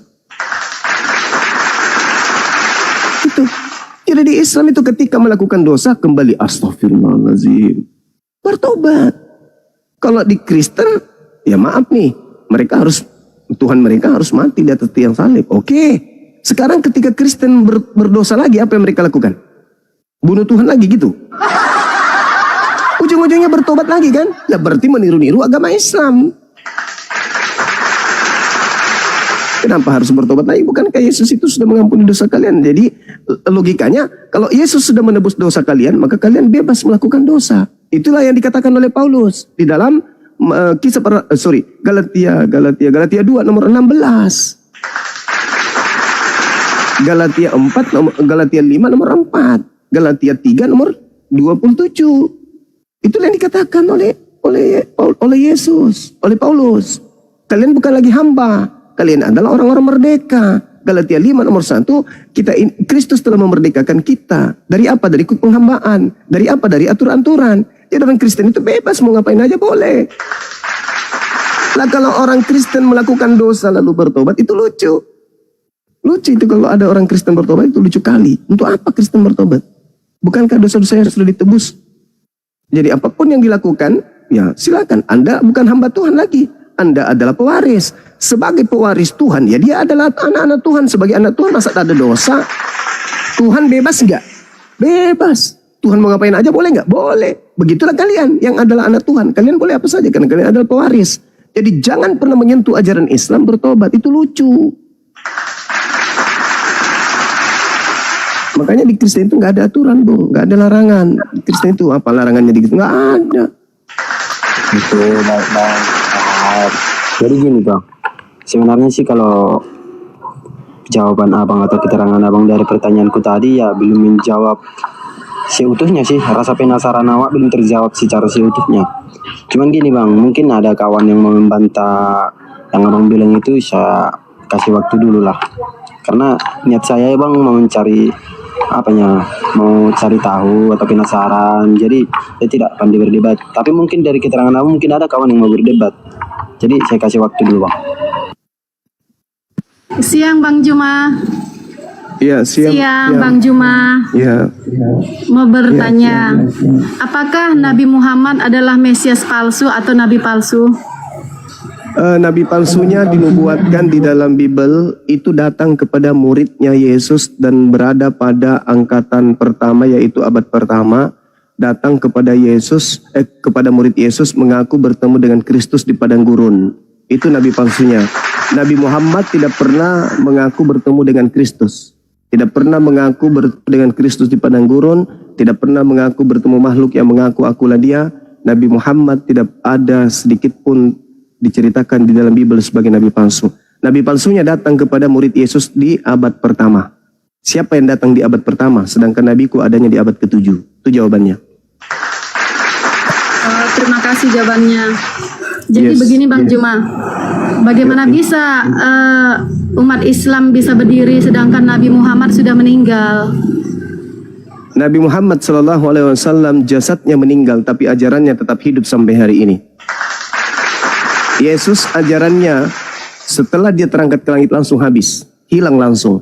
Contoh, hidup kekal itu adalah mereka mengenal Yesus Kristus yang engkau utus. Hidup kekal mengenal Yesus sebagai utusan. Tapi setelah dia terangkat, Yesus dikenal sebagai Tuhan yang datang menjadi manusia. Selesai. Yesus masih hidup, ajarannya mati. Nabi Muhammad sudah mati, ajarannya hidup. Sampai hari ini 2000 tahun kerajaan Nabi Muhammad masih berdiri dengan kokoh.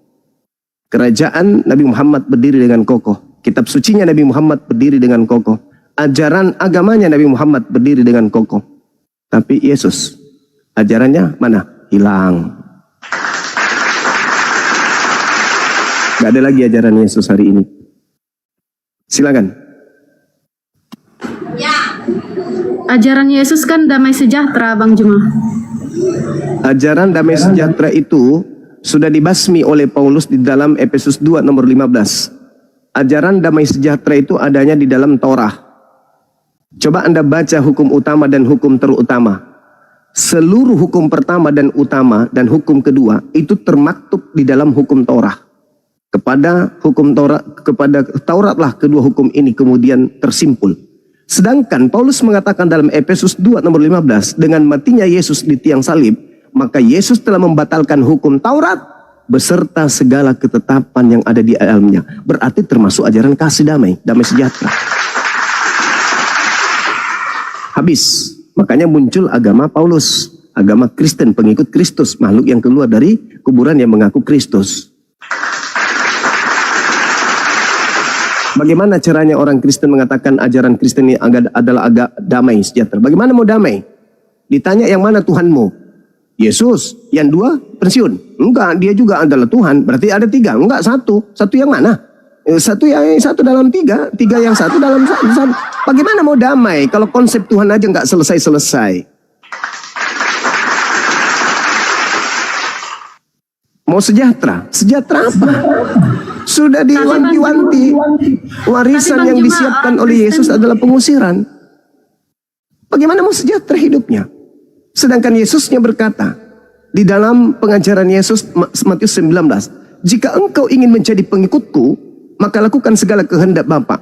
Kalau kau sudah melakukan segala kehendak Bapa, maka juallah seluruh hartamu. Kalau kau sudah jual seluruh hartamu, maka jadilah pengikutku. Kristen? Jual harta enggak? Enggak. Mereka memperkaya diri dengan memungut perpuluhan yang tidak ada simbol dan simpulnya dari ajaran Yahudi. Apa yang damai sejahtera di Kristen? Enggak ada. Dia damai dan sejahtera nanti setelah Indonesia merdeka. Karena orang Islam mayoritas mengusir penjajah. Bagaimana mau damai sejahtera kalau Belanda masih menjajah? Silakan, pertanyaan ketiga.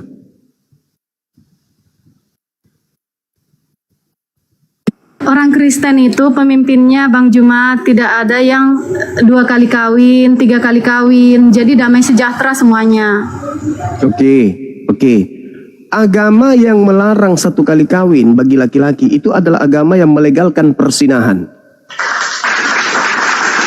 Contoh, saya punya istri, oke? Suatu hari saya ketemu dengan Agnes Monica. Agnes jatuh cinta sama aku juga jatuh cinta sama dia. Karena kami dilarang kawin 2 istri, apa yang kami lakukan setelah kami berdua-duaan? Apa yang kami lakukan setelah kami berdua-duaan? Ayo, iya. Apa yang kami lakukan? Tapi di Islam, ketika saya bertemu dengan Agnes, dia juga suka sama aku, saya juga suka sama dia. Aku balik ke rumah, mama sayang, ya papa, boleh nggak papa nikah lagi? Boleh. Yang penting siapa calonnya? Agnes menikah. Oh, boleh mah, boleh pak. Kawin halal nggak? Halal. Tapi di Kristen boleh nggak begitu? Nggak boleh. Jadi apa yang dilakukan oleh orang Kristen? Berzina. Bahkan kepada sesama jenis pun boleh dalam agama Kristen. Sekali lagi saya katakan, agama yang melarang laki-laki, menghambat laki-laki, di mana Yesus dalam kitabnya sendiri, Lukas 18, membolehkan menikah lebih dari 1000 manusia, maka itu adalah agama yang melegalkan persinahan dan per-LGBT-an. Hayo. Kalau Margareta ketemu dengan Bang Suma di gelap malam, Anda tidak pernah kemudian melihat orang seganteng Bang Suma di dalam kamar berdua, apa yang kita lakukan kira-kira? Hah? Do, re, mi, fa, sol, la, si, do. Do, si, la, sol. Ada datanya Bang Juma. Mi, re, do. Kalau di Islam, la taqrabuz zina, tak boleh berzina, mendekati aja nggak boleh. Maka supaya kita bisa memuaskan birahi sampai pagi, karena suami saya dalam perjalanan, ya harus nikah. Suami Margareta nggak ada di rumah. Nggak ada di rumah, ya harus nikah. Begitu. Islamlah agama yang rasional, Kristen agama irasional.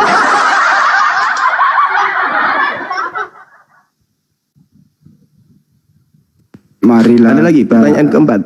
Marilah kita menikmati asmara birahi sampai pagi, karena suami Margareta tidak ada di rumah. Itu. Ada pertanyaan keempat, hati-hati ketampol, hati-hati milih pertanyaan. Bang Zuma ini ibarat komputer yang begitu ditanya langsung nampar. Langsung menjawab, sorry. Ada Bang, udah cukup. Silakan Bang Frans, Utapea. Makasih. Bang Handi diambil alih dulu, Bang Handi, saya mandi dulu sebentar, mau persiapan ke Pekanbaru. Ya, ketemu nanti teman-teman ya. Salam ya. Banyak. Tapi tolong saudari Margareta ini kan orang baik, jangan disuruh ngamsal dia di sini dulu ya. Mudah-mudahan dia bisa bertobat. Silakan teman-teman. Tapi pertanyaannya memang agak sedikit nyeleneh sih. Cuman tabokannya Bang Juma yang membuat dia terdiam. Karena apa yang dia tuduhkan terjadi di antara mereka. Itu Margareta, apa yang kau tuduhkan terjadi di antara kalangan Anda sendiri loh. Data ada, kelakuan iya. Ada orang Kristen bagus-bagus semuanya, nggak ada yang menyalah. Yakin? Yakin itu? Ajarannya loh Mbak. Kata-kata jorok itu Mbak di Bible semua loh adanya. Kata-kata prot-prot di Bible loh Mbak Margareta. Kata prot-prot, persendalan, onan, ya semua ada di Bible loh Mbak. Cuman Margareta jarang baca karena. Tapi di lapangan nggak ada orang Kristen, yang ada yang berjilbab semua. Orang Kristen berjilbab? Emang kalau ke gereja itu pakai rok mini, pakai singlet? Gimana sih? Kebalik-balik Bu Margareta ini. Jadi betul kata Bang Juma itu tadi. Nabi Muhammad SAW jasadnya memang tidak ada, tapi ajarannya nggak pernah mati. Sampai detik ini masih ajarannya, karena dirahmati oleh Allah Indonesia merdeka. Kita bisa mengisi kemerdekaan ini dengan ajaran Nabi Muhammad SAW. Berkat rahmat Allah yang Maha Kuasa, Indonesia merdeka. Bukan rahmat Yesus. Yesus terangkat. Ajaran Nabi Muhammad itu 10 kali kawin Yesus di terangkat. Yesus terangkat, ajarannya hilang, diganti sama ajaran pagan. Mana ajaran Yesus sekarang yang hidup? Apa yang mau diambil? Justru kamilah muslim ini ingin menghidupkan kembali bahwa Yesus itu untuk Bani Israel, mengajarkan menyembah satu Tuhan. Datang Paulus, nehi muhabbatiki. Jangan menyembah satu Tuhan. Tapi kita buat Tuhan baru yang pernah mati terkutuk di tiang salib. Saya buatkan surat, mati hidup kembali supaya ia menjadi Tuhan. Jadi ajaran original Yesua Amasia atau Yesus itu hilang, ditelan oleh orang-orang yang tidak bertanggung jawab. Buku inilah yang kau pegang sekarang itu. Tapi Margareta ini mengatakan kami pengikut Yesus. Yesus yang mana dulu? Waspadalah terhadap nabi-nabi palsu yang datang kepadamu, mengatasnamakan aku.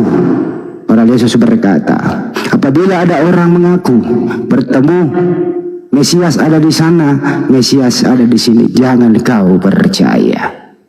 Paulus ketemu, dipercaya. Padahal Yesus mengatakan jangan percaya.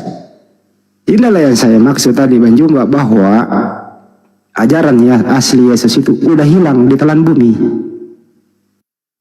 oleh orang Kristen. Tapi kami muslim yang akan menggali kembali ini loh ajaran Yesus waktu hidup, seirama sejalan dengan ajaran Nabi Musa sampai Nabi Adam.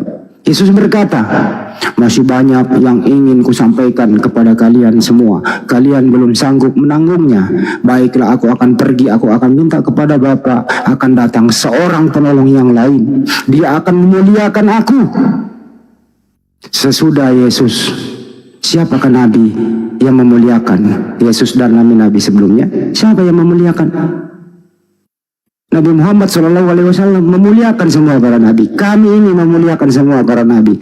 Tapi Kristen, jangankan memuliakan, mengutuk, mengolok-olok, meludahi, menelanjangin, menyalib, digantung, mati terkutuk, wajib hukumnya demi untuk penebusan dosa dan menjadi Tuhan. Ayo, kalau tidak ada hal yang demikian, Kristen nggak ada. Purwagaret, pikirin itu. Ngutuk anak orang kok jadi Tuhan. Senang banget ngutuk. Kita ini muliakan, kau ngutuk pula anak orang. Itu kira-kira ya. Jadi Margareta ini hanya di dalam mindsetnya itu kawin. Padahal Anda nyaman hidup di Republik Indonesia yang kita cintai bersama ini. Anda nyaman dengan mayoritas Islam. Kata pendeta Melatok, di mana ada kantong-kantong Kristen, di situ tidak ada kedamaian. Di mana ada mayoritas Islam, Anda ada berada di situ, Anda insya Allah pasti damai. Cek fakta dan survei membuktikan. Dengan adanya umat Islam, kata Melatok, ajaran Islam bisa memfilter budaya-budaya yang bisa merusak moral anak bangsa. Kita lihat di luar negeri, bagaimana gereja melegalkan pernikahan, perkawinan, jeruk makan jeruk, bahkan manusia dengan hewan, laki-laki, perempuan-perempuan. Umat Islam lah yang memfilter ini, jangan masuk di Republik ini nggak cocok dengan budaya kita. Alhamdulillah, kalau tidak ada umat Islam memfilter, apa jadinya anak bangsa ini? Bisa goyang Republik ini, hancur generasi muda dengan hanya contoh ini. Jadi rumah ibadah yang melegalkan perkawinan yang demikian di gereja, bukan di masjid. Jadi Margareta sebelum bicara, kamu harus banyak belajar dulu. Hindari makan babi berlebihan. Kira-kira begitu teman-teman. Silakan. Yang lain saya mau ngopi lagi. Teman-teman, aku mau turun dulu soalnya saya mau sholat asar dulu. Bang Andi, terima kasih banyak semua teman-teman. Assalamualaikum warahmatullahi wabarakatuh.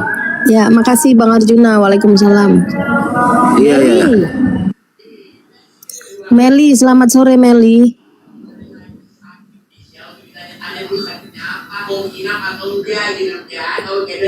Meli monitor, selamat sore. Agamanya apa Meli?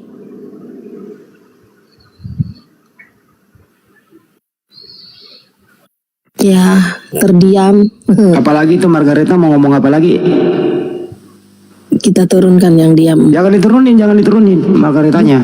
Bukan si Meli, si Meli Bang. Saya turun. Gue pengen dia menghujat, gak apa-apa. Lanjut. Agama Islam ini, iya agama Islam ini kan ngikuti peradaban orang Arab ya, bangsa Arab. Sekalian aja di sana tinggalnya, jangan di Indonesia. Oke. Agama Islam itu tidak mengikuti peradaban suku. Agama Islam itu mengikuti ajarannya Nabi Muhammad SAW. Kitabnya berbahasa Arab, bukan kita mengikuti budaya Arab. Bedakan ajaran Islam dengan budaya Arab, beda. Jadi kalau nggak ngerti nggak usah bicara. Kalau ingin seperti ini, Margareta juga nggak layak hidup di Republik ini. Anda harus mengikuti budaya Romawi pagan, penyembah dewa-dewa. Anda pulanglah ke Vatikan. Setuju kita pulangkan Margareta ke Vatikan, teman-teman? Setuju kita angkut Margareta ke Vatikan? Karena budaya Romawi nggak sesuai budaya Indonesia. Kirim ke Golgota. Nah, itu bicara yang benar dong. Agama Islam tidak berdasarkan kesukuan Arab, tapi agama Islam kitab sucinya berbahasa Arab. Yesua Amasya atau Yesus menerima wahyu berbahasa Aramaik. Nabi Musa berbahasa Ibrani untuk Bani Israel. Tapi bukan kesukuan, tapi Bani Israel untuk bangsa Israel. Kristen original tes Bible-nya Yunani. Ada apostolos, ada logos, ada kurios, ada teos. Udahlah. Gimana Margareta? Mau saya tak kirim ke Roma atau ke Golgota? Tapi kan orang Islam pergi cium batu ke Raja Aswad. Nggak apa-apa kita pakai celana di atas mata kaki. Kita jawab nggak apa-apa.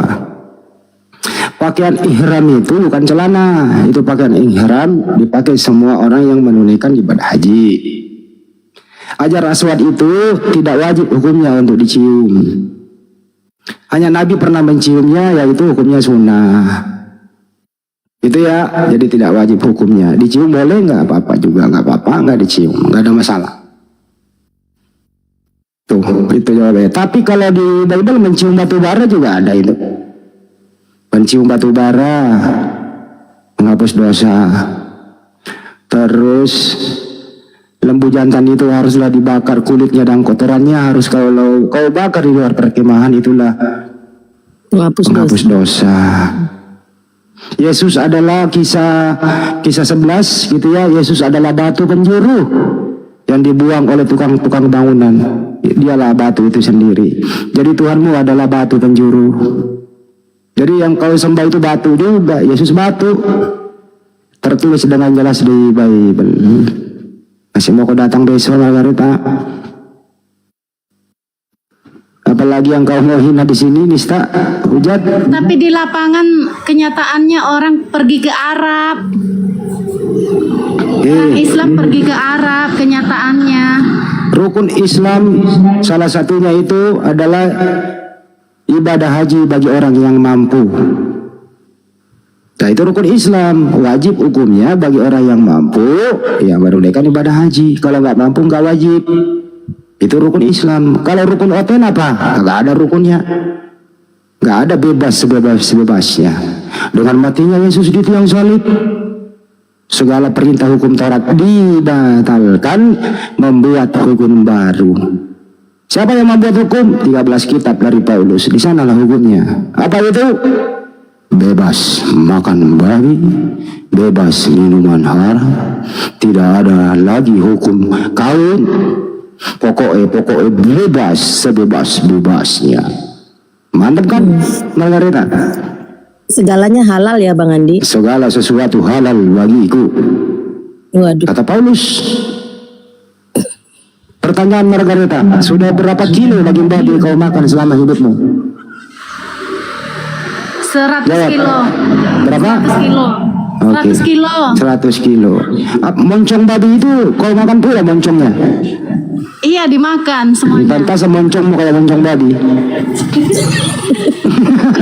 Kata Bible, ayo, Iya. kata Bible. Iya, emang kenapa? Assalamualaikum Abang Dan. Waalaikumsalam warahmatullahi wabarakatuh. Waalaikumsalam warahmatullahi wabarakatuh Bang. Assalamualaikum Gurunda Zuma. Siap. Lanjut Bang Andi. Gantiin saya dulu bang, saya lagi capek ini bang. Lelah Apa, Bang Andi, Margaret? lelah. Kenapa Margaret? Margaret, buka mute-nya Ya, Margaret. orang Islam diwajibkan kawin 100 kali perempuannya. Salah kau itu. Balik. Terbalik. Coba kau baca Matius 19:29. Upah mengikuti Yesus. Barang siapa yang meninggalkan rumahnya, saudaranya laki-laki, saudaranya perempuan, bapak ibunya, istrinya, anaknya, ladangnya, akan memperoleh kembali 100 kali lipat dan akan memperoleh kehidupan yang kekal. Di surgamu kau dapat 100 istri itu kalau laki-laki. Ayo. Ayo Margareta. Apalagi? Nggak ada Mana itu. di Islam seperti itu? Ada. Gak pernah baca Bible dia berarti. Bang. Tertulis itu tertulis di kitabmu Matius 19:29. Nanti Di kalau lapangan kalian orang meninggal, Islam yang kawin. Tapi di Loh, nggak lapangan ada. orang Islam yang kawin. nah kira-kira di surgamu ada perkawinan nggak? Ada. Ada nggak perkawinan di surgamu Margaret? Nggak ada. Ada. Kalau saya bisa buktikan bagaimana? Kalau saya bisa buktikan ada perkawinan di surgamu. Ayo. Oh bohong ini, kau nggak baca Bible? Iya, nggak pernah baca Bible dia. Wahyu 19 ayat 7. Itu udah beda. Ini kan kenyataannya di lapangan, di dunia. Orang Islam Iya. kawin 100 kali. Si Margareta Di mana? nggak pernah, izin dulu, Margareta nggak pernah baca Bible. Yang sering dia baca itu buku-buku bokep. Waduh. Ngeri kali. Baca Bible itu Margaret, dibaca. Mana orang Islam kawin 100 kali? Di dalam Islam itu menikah hanya boleh 4, itu jika mampu. Enggak masuk akal itu ajaranmu. Iya. Apa yang syarat sah? terjadi di Sekarang kau saya lapangan tanya. Seperti itu Ya, yang terjadi. ya. Sekarang kau saya tanya. Apa syarat sah menikah di dalam Kristen? Tunjukkan kepada saya. Ada nggak syarat sah menikah dalam Kristen? Kan 10 perintah Tuhan dilarang berzina. Orang Kristen tidak boleh berzina. Betul? Nah, apa itu berzina dan apa itu syarat sah menikah di dalam Kristen? Bagaimana coba? Kawin bang, bukan nikah, kawin. Kawin. Oh ya, kawin. Emang ada kata nikah di Bible? Nggak ada. Enggak ada. Pernikahan Kristen itu sakral. Ya, di mana Belajar dikatakan? dulu, Iya, di mana sekolah dikatakan? dulu. Iya, di mana dikatakan? Ayo. Ada di Matius, Lukas, Yohanes. Ya, coba tunjukkan kepada saya. Mana ada? Anda itu dilarang berzina, tetapi Anda setiap hari berzina. Karena tidak ada syarat sah menikah di dalam Kristen, maka potensi untuk melakukan zina itu setiap hari ada. Nanti Anda kalau mati masuk neraka, Anda debat sama Tuhan Anda. Kenapa saya masuk neraka? Karena kau berzina. Nah, kau tuntut Tuhanmu nanti. Kan Tuhan tidak memberitahu apa yang dimaksud daripada zina. Bang Bible, ini nih kalau Ya, Bang Handi. antum lihat ada guguk sedang begituan nggak bisa lepas. Guguk itu nikah apa kawin? Kawin. Kawin. Jadi kawin itu identik kepada Binatang. binatang.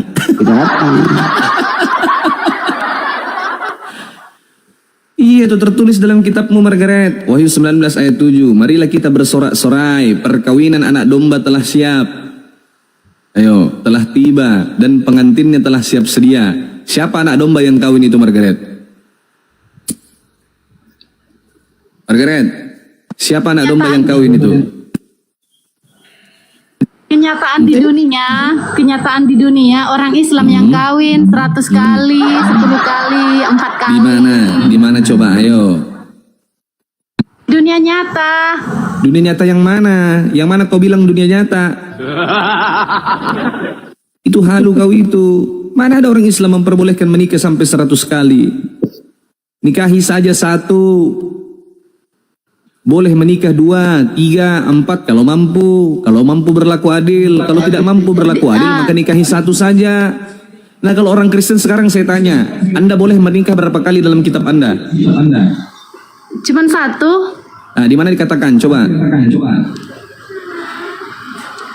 Mana aturannya cuman boleh menikah 1 kali? Ya, di Injil yang mana?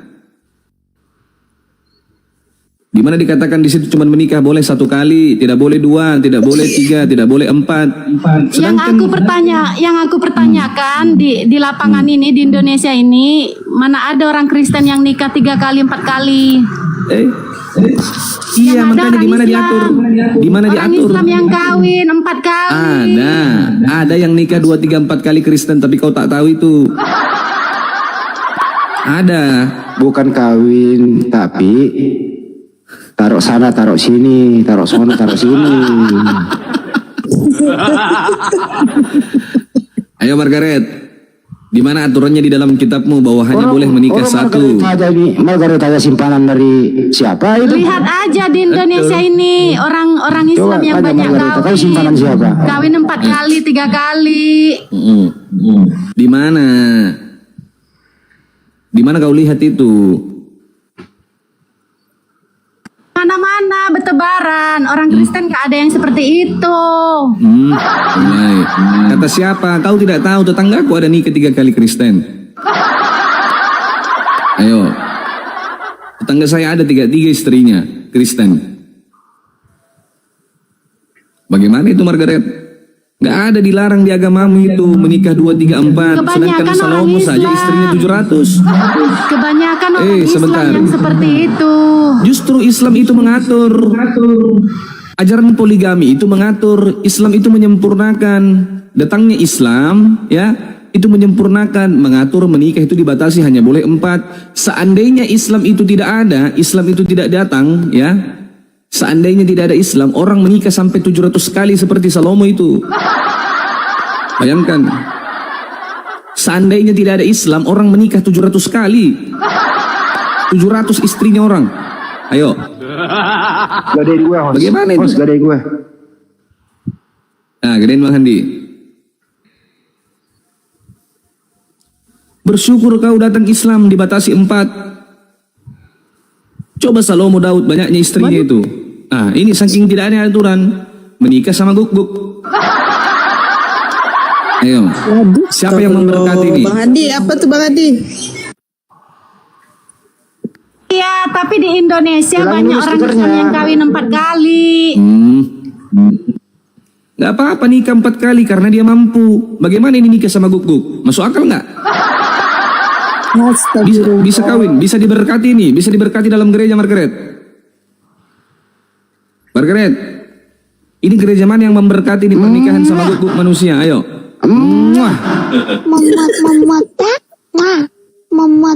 Bukan di Indonesia. Apa agamanya ini coba? Agamanya apa ini? Dia nggak punya agama, dia nggak punya agama. Mana bisa, ini ajaran kasih, itu diberkati dalam gereja. Ya, di gereja loh. Itu menyembah Allah.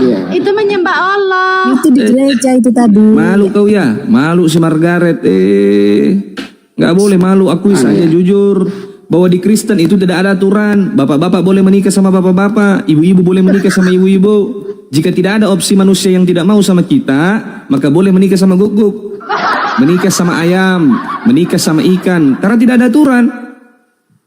Aturannya saja tidak ada. Bagaimana ini Margaret? Kau jujurlah, nggak boleh bohong-bohong begitu, harus jujur ya. Kita mau jujur dia. Iya. Kalau tidak ada diatur berarti tidak dilarang. Ya silakan, Franz. Ini Franz Kristen ya? Ya, Kristen. Frans, ya uduhu, buka mute-nya. Kristen apa Islam? Ya, selamat sore. Ya, sore ya, aduh. Ya, gimana teman-teman Kristen? Ada nggak syarat sah menikah di dalam Kristen itu kira-kira? Apa yang dimaksud sahnya pernikahan di dalam Kristen? Ada nggak diatur dalam kitab suci? Ya, sah perkawinan. Sorry. Syarat sah menikah dalam kawin mengawini.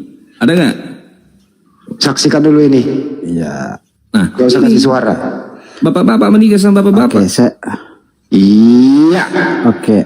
Iya. Ntar dulu ya, Du. Saksikan dulu ini ya, Du. Iya. Cium, bro. Boleh, bro. Ayo, bro. Boleh saya jawab. Ntar dulu ya, Du. Hajar, bro. Hajar, bro. Hajar, bro. Iya. Bergandengan tangan nih, ya.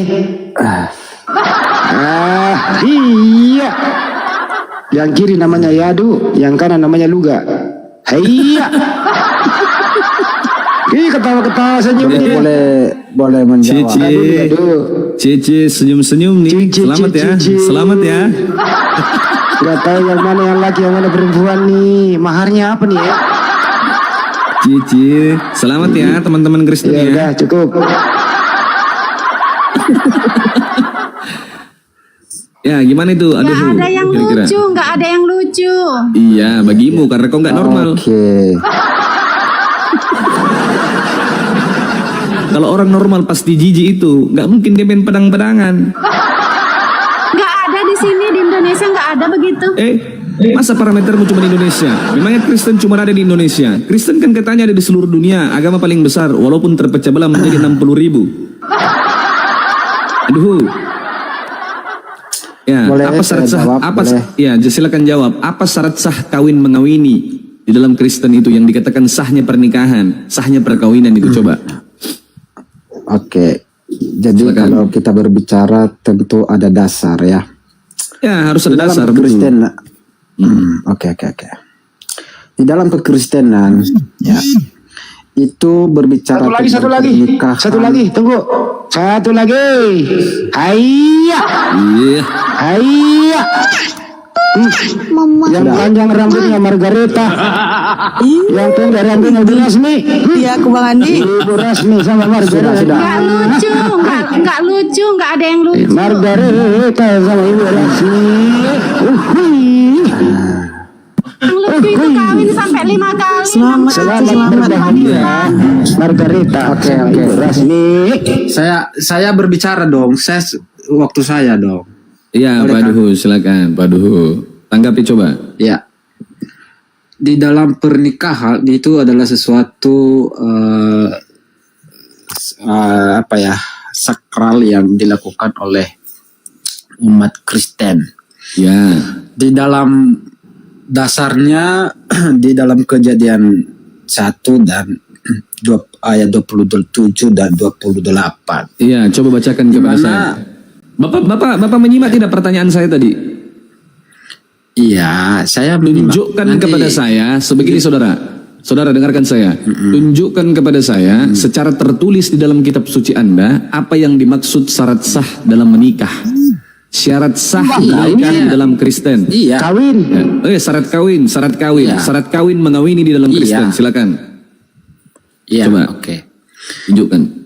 Di dalam perjanjian lama, Kejadian 1, 27 dan 28 itu menerangkan di sana bahwa Allah menciptakan manusia menurut gambarnya, yaitu laki-laki dan perempuan.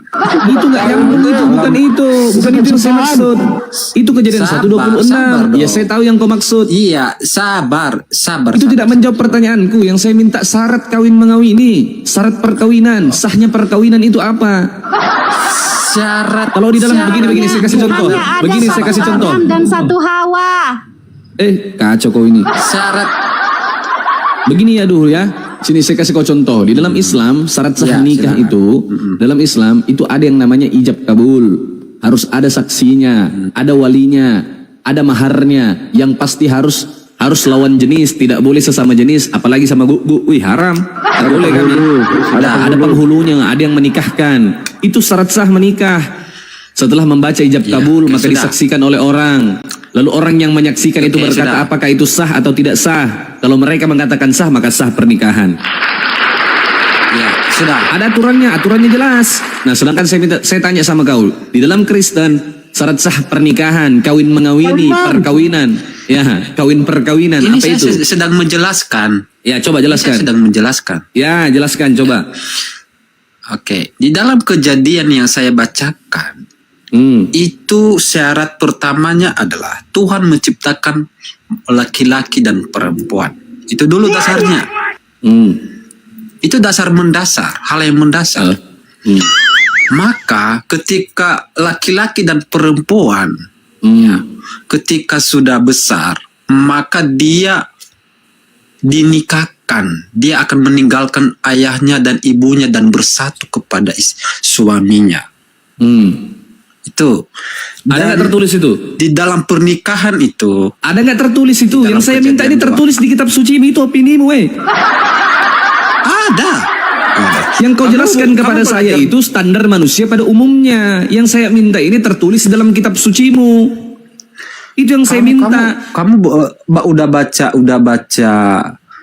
Bible apa enggak sih? Saya baca dari kejadian, kehancuran, penderitaan, lain-lain. Saya baca semua itu. Oke. Ya, silakan. Di dalam kejadian 2 yang saya terangkan itu ayat 28-24. Sebab itu seorang laki-laki akan meninggalkan ayahnya dan ibunya, bersatu dengan istrinya sehingga keduanya menjadi satu. Itu dasar. Jadi kalau saya bicara itu dalil. Syarat sah menikah itu Tidak. curhat itu. Iya. Astaga, Anda tidak paham yang saya maksud ini mungkin.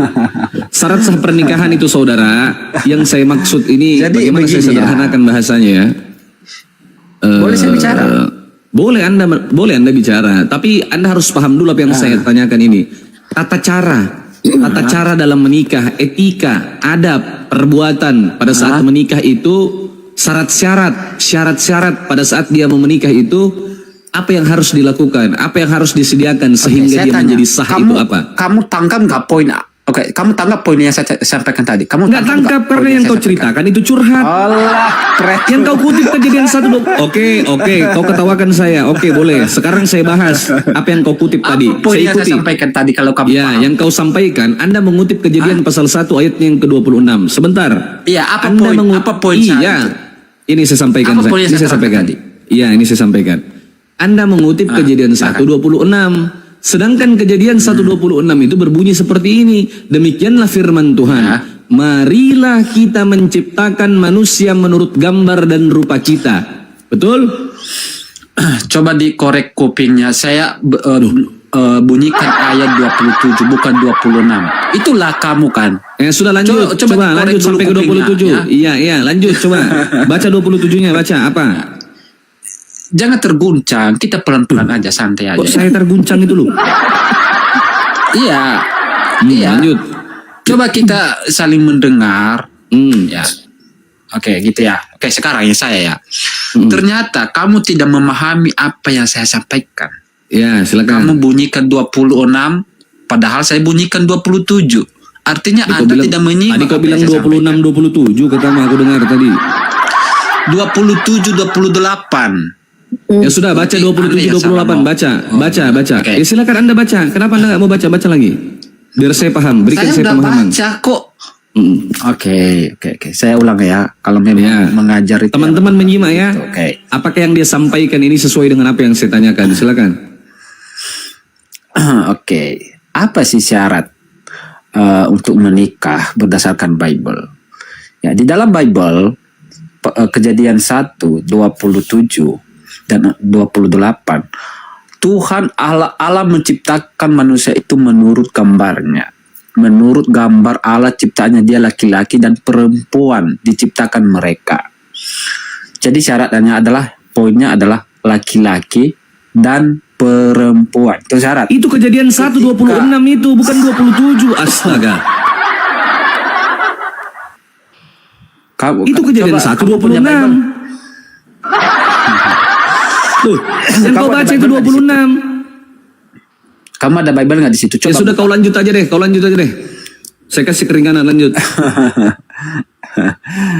Ya, itu bukan 26, itu 27. Oke? Ya, 27, oke. Nah, di dalam pernikahan laki-laki dan perempuan ketika mereka sudah besar, di dalam Kejadian 2 ayat 24 itu menerangkan sebab seorang laki-laki akan meninggalkan ayahnya dan ibunya, bersatu dengan istrinya sehingga keduanya menjadi satu. Di dalam pernikahan itu kembali lagi Kejadian 1:28 lah, di mana Allah memberkati mereka. Lalu Allah berfirman, beranak cucu lah. Jadi syarat yang mendasar di situ kawin dulu. Kawin. Suka sama suka lalu kawin, beranak cucu, beranak pinak, begitu. Sabar. Nggak nyambung. Sabar. Makanya kamu nggak paham apa poin yang saya sampaikan. Ini kan poin yang saya sampaikan. Berdiskusi itu bukan Yang ditanya syaratnya. Yang saya tanyakan ini syarat. Anda tahu syarat tidak? Anda tahu tidak syarat? Anda cari di KBBI Kamus Besar Bahasa Indonesia apa yang dimaksud daripada syarat?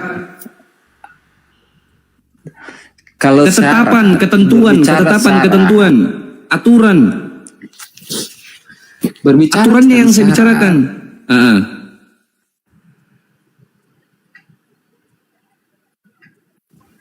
Saya tanya sama Anda, perempuan dan laki-laki itu syarat atau syarat dan atau bukan?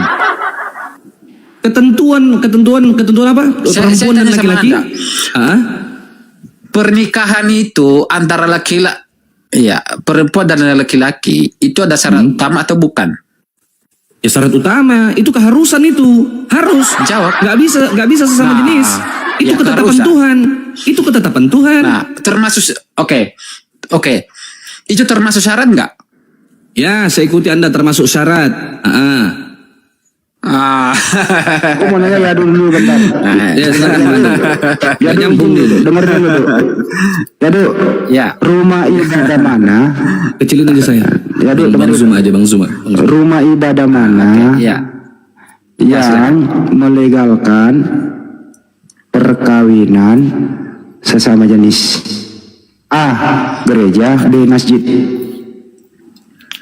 Oke. Kalau kita berbicara tentang jawab aja, jangan berbicara. Dia ulang. Rumah ibadah mana yang melegalkan? Itu berbicara oknum. Begitu juga kalau ada Islam. Islam juga bisa. Ini bukan oknum. Ini Islam juga ada begitu. Rumah Islam ibadah ada mana? begitu. Dengar dulu. Rumah ibadah mana yang melegalkan perkawinan sesama jenis? A. Gereja. B. Masjid.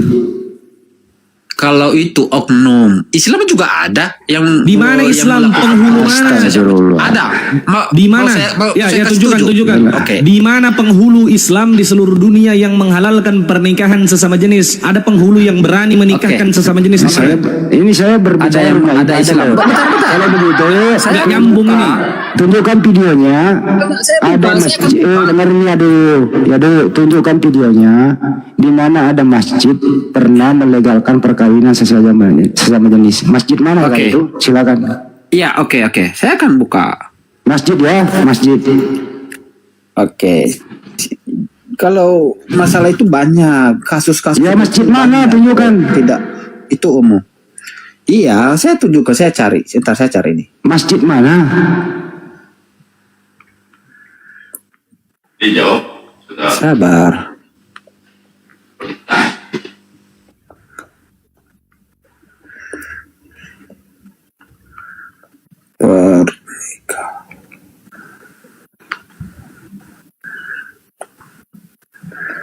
Oke, saya buka kameraku ya.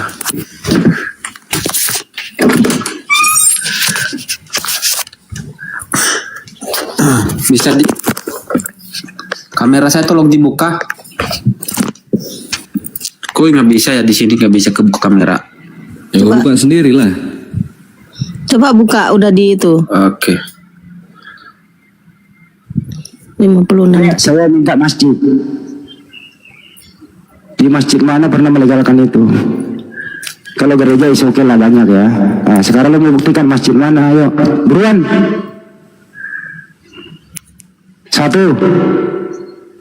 Mana masjidnya? Ini. Ini. Yang mana? Inilah negara Islam yang legalkan gay atau lesbian. Nih. Menuduh kau itu, menuduh. Yang pertama apa nih? Turki. Masjid mana? Di masjid. Mana pernikahannya? Mana? Turki. Mana? Ini. Mana? Masjid mana? Kita cari ya. Ya cari. Kita cari sabar. Dasar ini kau ini ya. Kalau negaranya Pertanyaan saya bukan negara, pertanyaan saya masjid apa? Masjid itu adalah bagian dari negara. Kalau berbicara itu adalah nama negara. Udah nggak bisa jawab, udah menimbersin. Orang dijawab masjid ya negara. Masjid kok dibilang bagian negara? Apa sih? Bego. Memang Kristen ini kayak si Adu ini kenapa ya? Ya kalau nggak bodoh ya nggak jadi Kristen kayak si Adu ini. Kalau pintar nggak mungkin dia jadi Kristen. Orang pertanyaan masjid dia bilang negara. Kalau gereja iya ada. Tadi saya udah kasih videonya ya. Oke, gitu lanjut.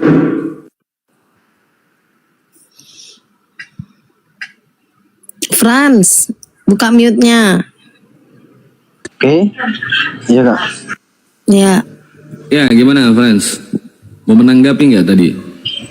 Oh, kalau yang tadi, kalau aku secara pribadi ya, kalau bagiku itu gak penting karena di dalam perbincangan tadi sih itu nggak ada ilmu. Gini Frans, pertanyaannya gini Frans. Ya, rumah ibadah manakah? Rumah ibadah mana yang melegalkan perkawinan sejenis? A. Gereja, B. Masjid. Silakan Frans. Ya, mungkin kalau pernikahan masjid mungkin jarang ya. Ya mungkin. Saya ulang kembali.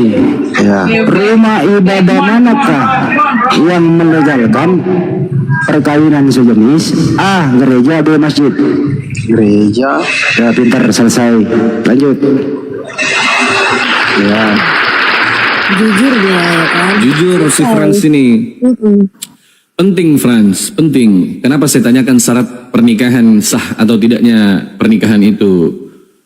Itu penting itu pertanyaan saya. Karena Tuhan Anda di dalam Bible itu melarang untuk berzina. Apa itu zina menurutmu Franz? Ya, persetubuhan tanpa pernikahan yang sah. Nah, persetubuhan, melakukan hubungan intim tanpa adanya pernikahan yang sah, tanpa adanya status yang sah. Betul? Ya, cuman ya. Nah, makanya harus kita tarik ke belakang.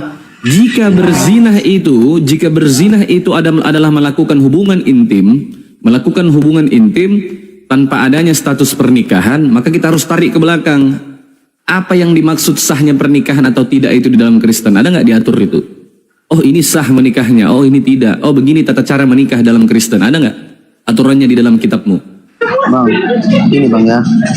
Kalau di dalam Alkitab sih aku kurang pandai, kurang mencari tahu kalau di Alkitab. Cuman kalau setahuku yang dikatakan sah dalam menikahi itu ya. Yang saya minta di kitab suci cari dulu, Ya, cari. kalau PR itu PR. Saya nggak maksa. Kalau orang cari di kitab suci, kalau saya tidak bisa menunjukkan saya karena saya kurang paham semua tentang kitab suci. Kurang paham. Jadi Anda mau menjawab berdasarkan opini, pendapat pribadi, asumsi. Jadi kan tadi aku bilang gini bang. Kan udah aku bilang tadi kalau soal abang cari di Alkitab, abang minta dari aku ayatnya atau apanya dari Alkitab, itu saya kurang mendalami Alkitab. Ya, tapi kalau abang tanya menurut pendapatku, kan tadi ditanya abang itu menurut pendapatku, ya aku kasih tahu. Tidak, pertanyaan saya menurut apa yang tertulis dalam kitab suci, tahu nggak? Kalau itu nggak tahu aku bang, nggak tahu aku itu, nggak nyampe. Oh, nggak tahu, sudah selesai. Ya. Nggak bisa kita diskusi, kau nggak tahu apa-apa soal Bible. Lalu mau diskusi apa kita? Saya mau tanya apa? Nggak akan bisa kau jawab karena kau nggak paham Bible. Imani saja. Bang, bilang sama bang ya. Satu pun tidak ada bahasaku, saya tidak mengerti satu pun tentang Bible. Yang ku bilang, saya tidak mengerti Bible dengan keseluruhan. Oh, secara keseluruhan tidak mengerti, tidak membaca. Ya. Kalau secara keseluruhan saya tidak tidak menghafal ataupun mengetahui ayat itu, menghafal atau mengingat, nggak semua. Cuman kalau Tapi ada nggak sepengetahuanmu, ada nggak di dalam Bible itu mengatur pernikahan? sepengetahuanku dalam Bible kalau mengatur ya tidak ada. Oh, nggak ada ya? Sepengetahuanku. Jelas Cuman, ya, nggak ada ya? iya. Jelas. Berarti Tapi Tuhan yang melarang untuk berzina. Bentar Frans. Berarti Tuhan Anda melarang untuk berzina. Berzina yang dimaksud adalah melakukan hubungan intim tanpa adanya status pernikahan. Sedangkan tidak ada aturan menikah secara sah. Aturan menikah sah itu di dalam ajaran Kristen, di dalam Bible. Maka setiap hari orang itu berpotensi untuk melakukan zina. Bang, gini aja bang. Arti sah itu apa bang? Sah, apa arti sah itu? Resmi. Iya, diakui. Nah, terus diakui. Ini kan kalau di iman Kristen kan ini kan di gereja itu kan bukan tidak diakui banyak orang. Menurut kitab suci, Pak. Kalau seperti itu, kalau orang aja yang mengaku ya aman. Menurut kitab suci. Oh. Yaudah, menurut apa yang tertulis syarat sah menikah. Jawab ini, dengarkan saya. Pertanyaan saya begini. Syarat sah menikah menurut kitab suci Kristen. Oke. Kalau itu ya kalau setahuku belum ada tahu aku kalau nggak ada, selesai. Nah, ya. Tapi gini bang, aku boleh nanya bang? Sudah selesai, apa lagi? Iya, aku pengen tahu dong bang. Di Al-Quran ada nggak syarat-syaratnya itu? Oh jelas, dalam Islam jelas. Di Al-Quran dan hadis dijelaskan. Iya. Di Al-Quran bang ya? Di Al-Quran ada. Yang pertama perempuannya itu harus dulu akil balik. Dia harus akil balik. Tahu nggak akil balik? Kurang tahu bang bahasa Arab itu kayaknya. Baik. Jelas deh, dalam Islam itu jelas, semua dijelaskan, diatur itu, nggak boleh kita sembarangan. Iya, maksudku bang, di Al-Quran ada nggak? Ada. Ayatnya. Ada. Kasih tahu dong bang, pengen tahu bang. Ngapain aku tunjukkan sama kau? Kok aku tanya aja nggak bisa tunjukkan kok. Kau cari aja sendiri di Google. Cari di Google. Nah, abang di sini berdiskusi menerangkan pikiran orang. Kau bisa jawab nggak pertanyaanku tadi? Kalau kau bisa jawab pertanyaanku tadi, aku tunjukkan sama kau. Aku malah carikan kau data. Bukan gitu bang. Ini aku datang mencari tahu. Ini aku datang mencari ilmu, mencari tahu. Bukan untuk berdebat dengan abang. Saya mencari tahu. Itu pun nggak bisa bang. Abang kasih tahu sama aku apa? Oh nggak bisa. Ya sudah sebentar. Ini aku tunjukkan sama kau ya. Ini aku tunjukkan datanya. Iya dek. Kalau sudah aku jawab nanti kau tanya lagi ya. Sebentar ya. Sebentar.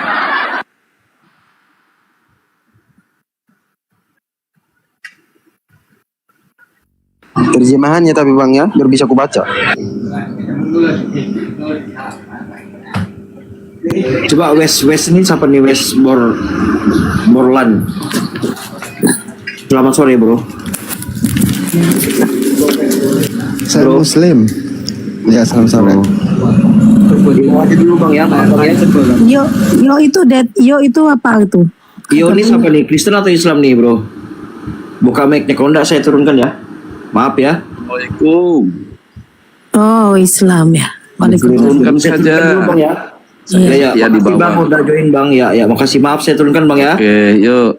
Siap, makasih bang. Yuk. Frans, saya kasih ayatnya Frans. Nanti kau buka di Google ya. Kau mau belajar kan? Frans. Iya bang, tunjukkan bang. Ya. Enggak, kalau kutunjukkan aku harus banyak yang ku screenshot. Yang pertama di Quran surah Ar-Rum ayat 21. Nanti kau baca. Oke. Quran surah Ar-Rum ayatnya yang ke-21. Catat dulu, catat. Oke. Sudah. Oke, ini lagi.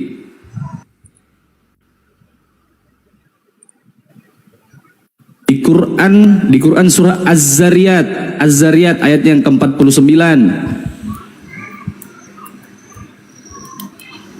Oke. Az-Zariyat ayat yang ke-49. Sudah belum? Sudah. Ya.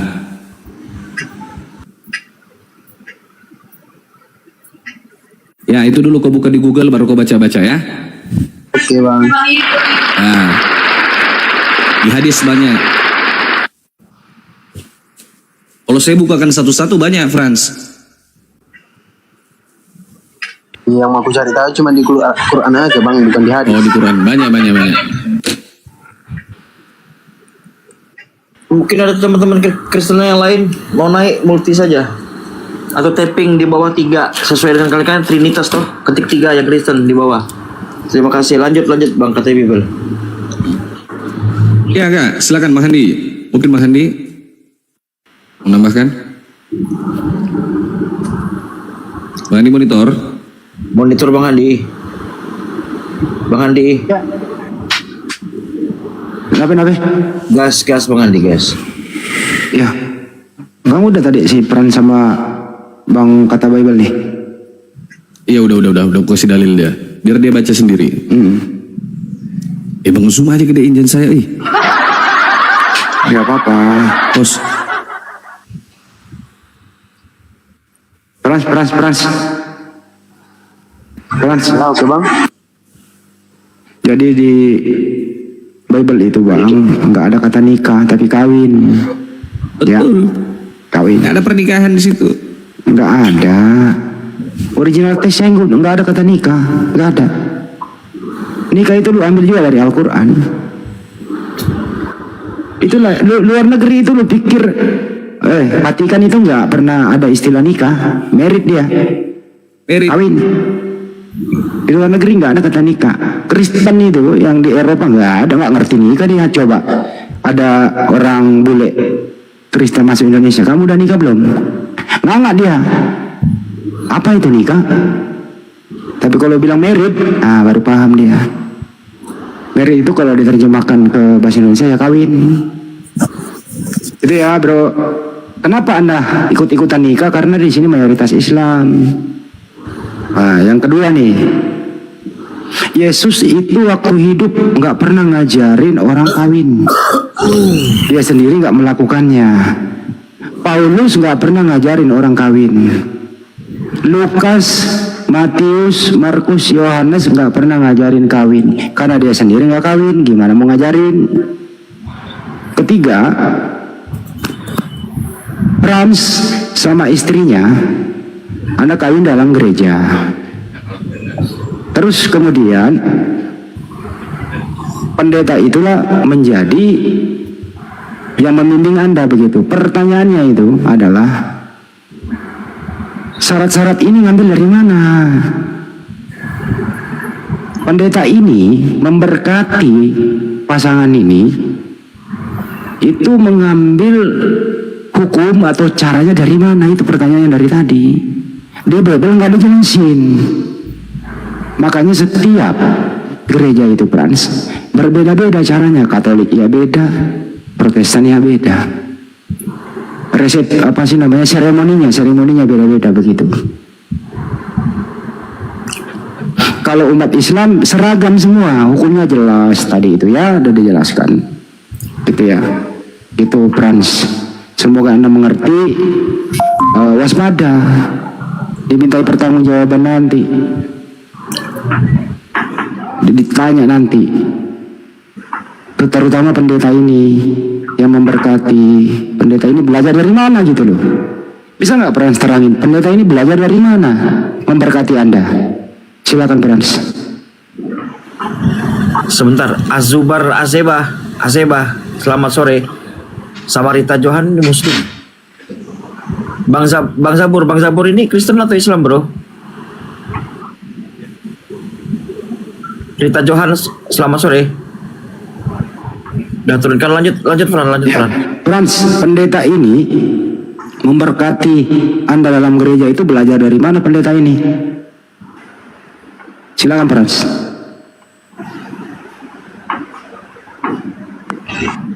Lanjut Fran, silakan tanggapin. Ya, kalau aku sih bang, aku nggak pernah belajar jadi pendeta. Jadi kalau patutnya pertanyaannya itu dikasih sama pendeta aja. Kalau aku nggak tahu itu bang. Anda kan udah kawin, Frans. Anda udah kawin, Frans. Abang? Anda udah kawin? Belum. Oke. Bapak ibu Anda udah kawin?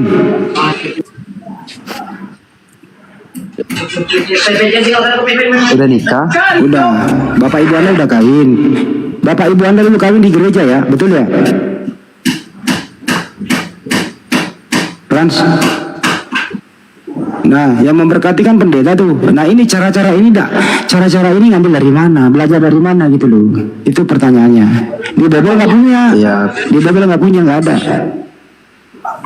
Ya kalau pertanyaan sih cocoknya sama pendeta aja bang. Aku pun perlu. Nah, Soalnya pendeta ini misalnya nih pendeta. Oh saya belajar dari Yesus. Yesus nggak pernah ngajarin kawin. Oh saya belajar dari Paulus. Paulus nggak pernah ngajarin kawin gitu. Yang ada di Matius 19 nomor 6, orang yang sudah dipersatukan Tuhan tidak boleh dipisahkan. Pertanyaannya bagaimana cara mempersatukannya kan gitu ya Pak Bebel, kata Bebel ya. Bagaimana Ya, betul, cara betul, mempersatukannya? Bagaimana cara mempersatukannya? Apa syarat-syaratnya sehingga itu. dikatakan sah? Gitu. Nah ini yang nggak ada, nggak ditemui. Nggak ada itu Frans. Jadi para pendeta ini membuat diskresi, membuat aturan sendiri dalam gereja. Artinya apa? Dia lebih pintar daripada Yesus. Yesus nggak ngajarin, kok dia pintar, dari mana belajarnya? Itu maksudnya. Kau tahu dari mana pendeta nggak tahu? Coba lanjut. buktikan. Ya, coba kau buktikan. Tahu dari mana pendetamu kira-kira? Aturan menikah di dalam Bible itu ada nggak? Ada di Bible semuanya. Ya, coba kau tunjukkan di mana dalilnya, coba. Di Kejadian, Allah memerintahkan manusia untuk beranak cucu. Oh, beranak cucu, berarti kawin begitu aja sudah. Melakukan hubungan intim tanpa adanya status pernikahan yang sah. Itu Begitu. binatang. Betul. Setuju. Hanya hewan, hanya binatang yang seperti itu. Kalau manusia itu ada tata caranya, ada aturannya, jelas. Di Alkitab juga ada. Coba jelaskan. Mana coba tunjukkan kepada saya. Lukas berapa? Tukang seruduk kok jadi ahli Alkitab? Tukang seruduk aja, nggak usah jadi ahli. Ini kok ini Anita kok suaranya kayak empal gentong. Seruduk ya. Gak tahu, jelek sekali suaramu. Iya kayak empal Jangan gentong. mendadak jadi ahli Bible. Jelek sekali suaranya ini. Ayo, yang tukang seruduk ya seruduk aja. Jangan mendadak jadi ahli Bible. Udah, Ya kan? sapu dulu host, sapu. Kenapa? Nggak pantas. Sapu-sapu kotoran dulu. Tukang seruduk jadi ahli Bible nggak pantas loh. Iya, suaranya lah itu, aduh.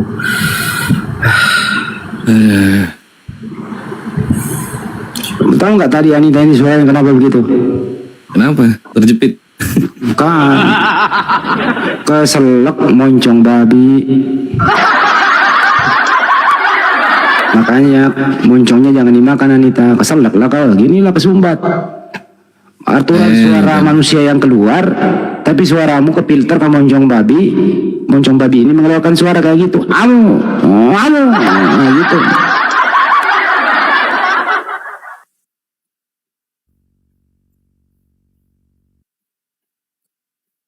Ayo Frans.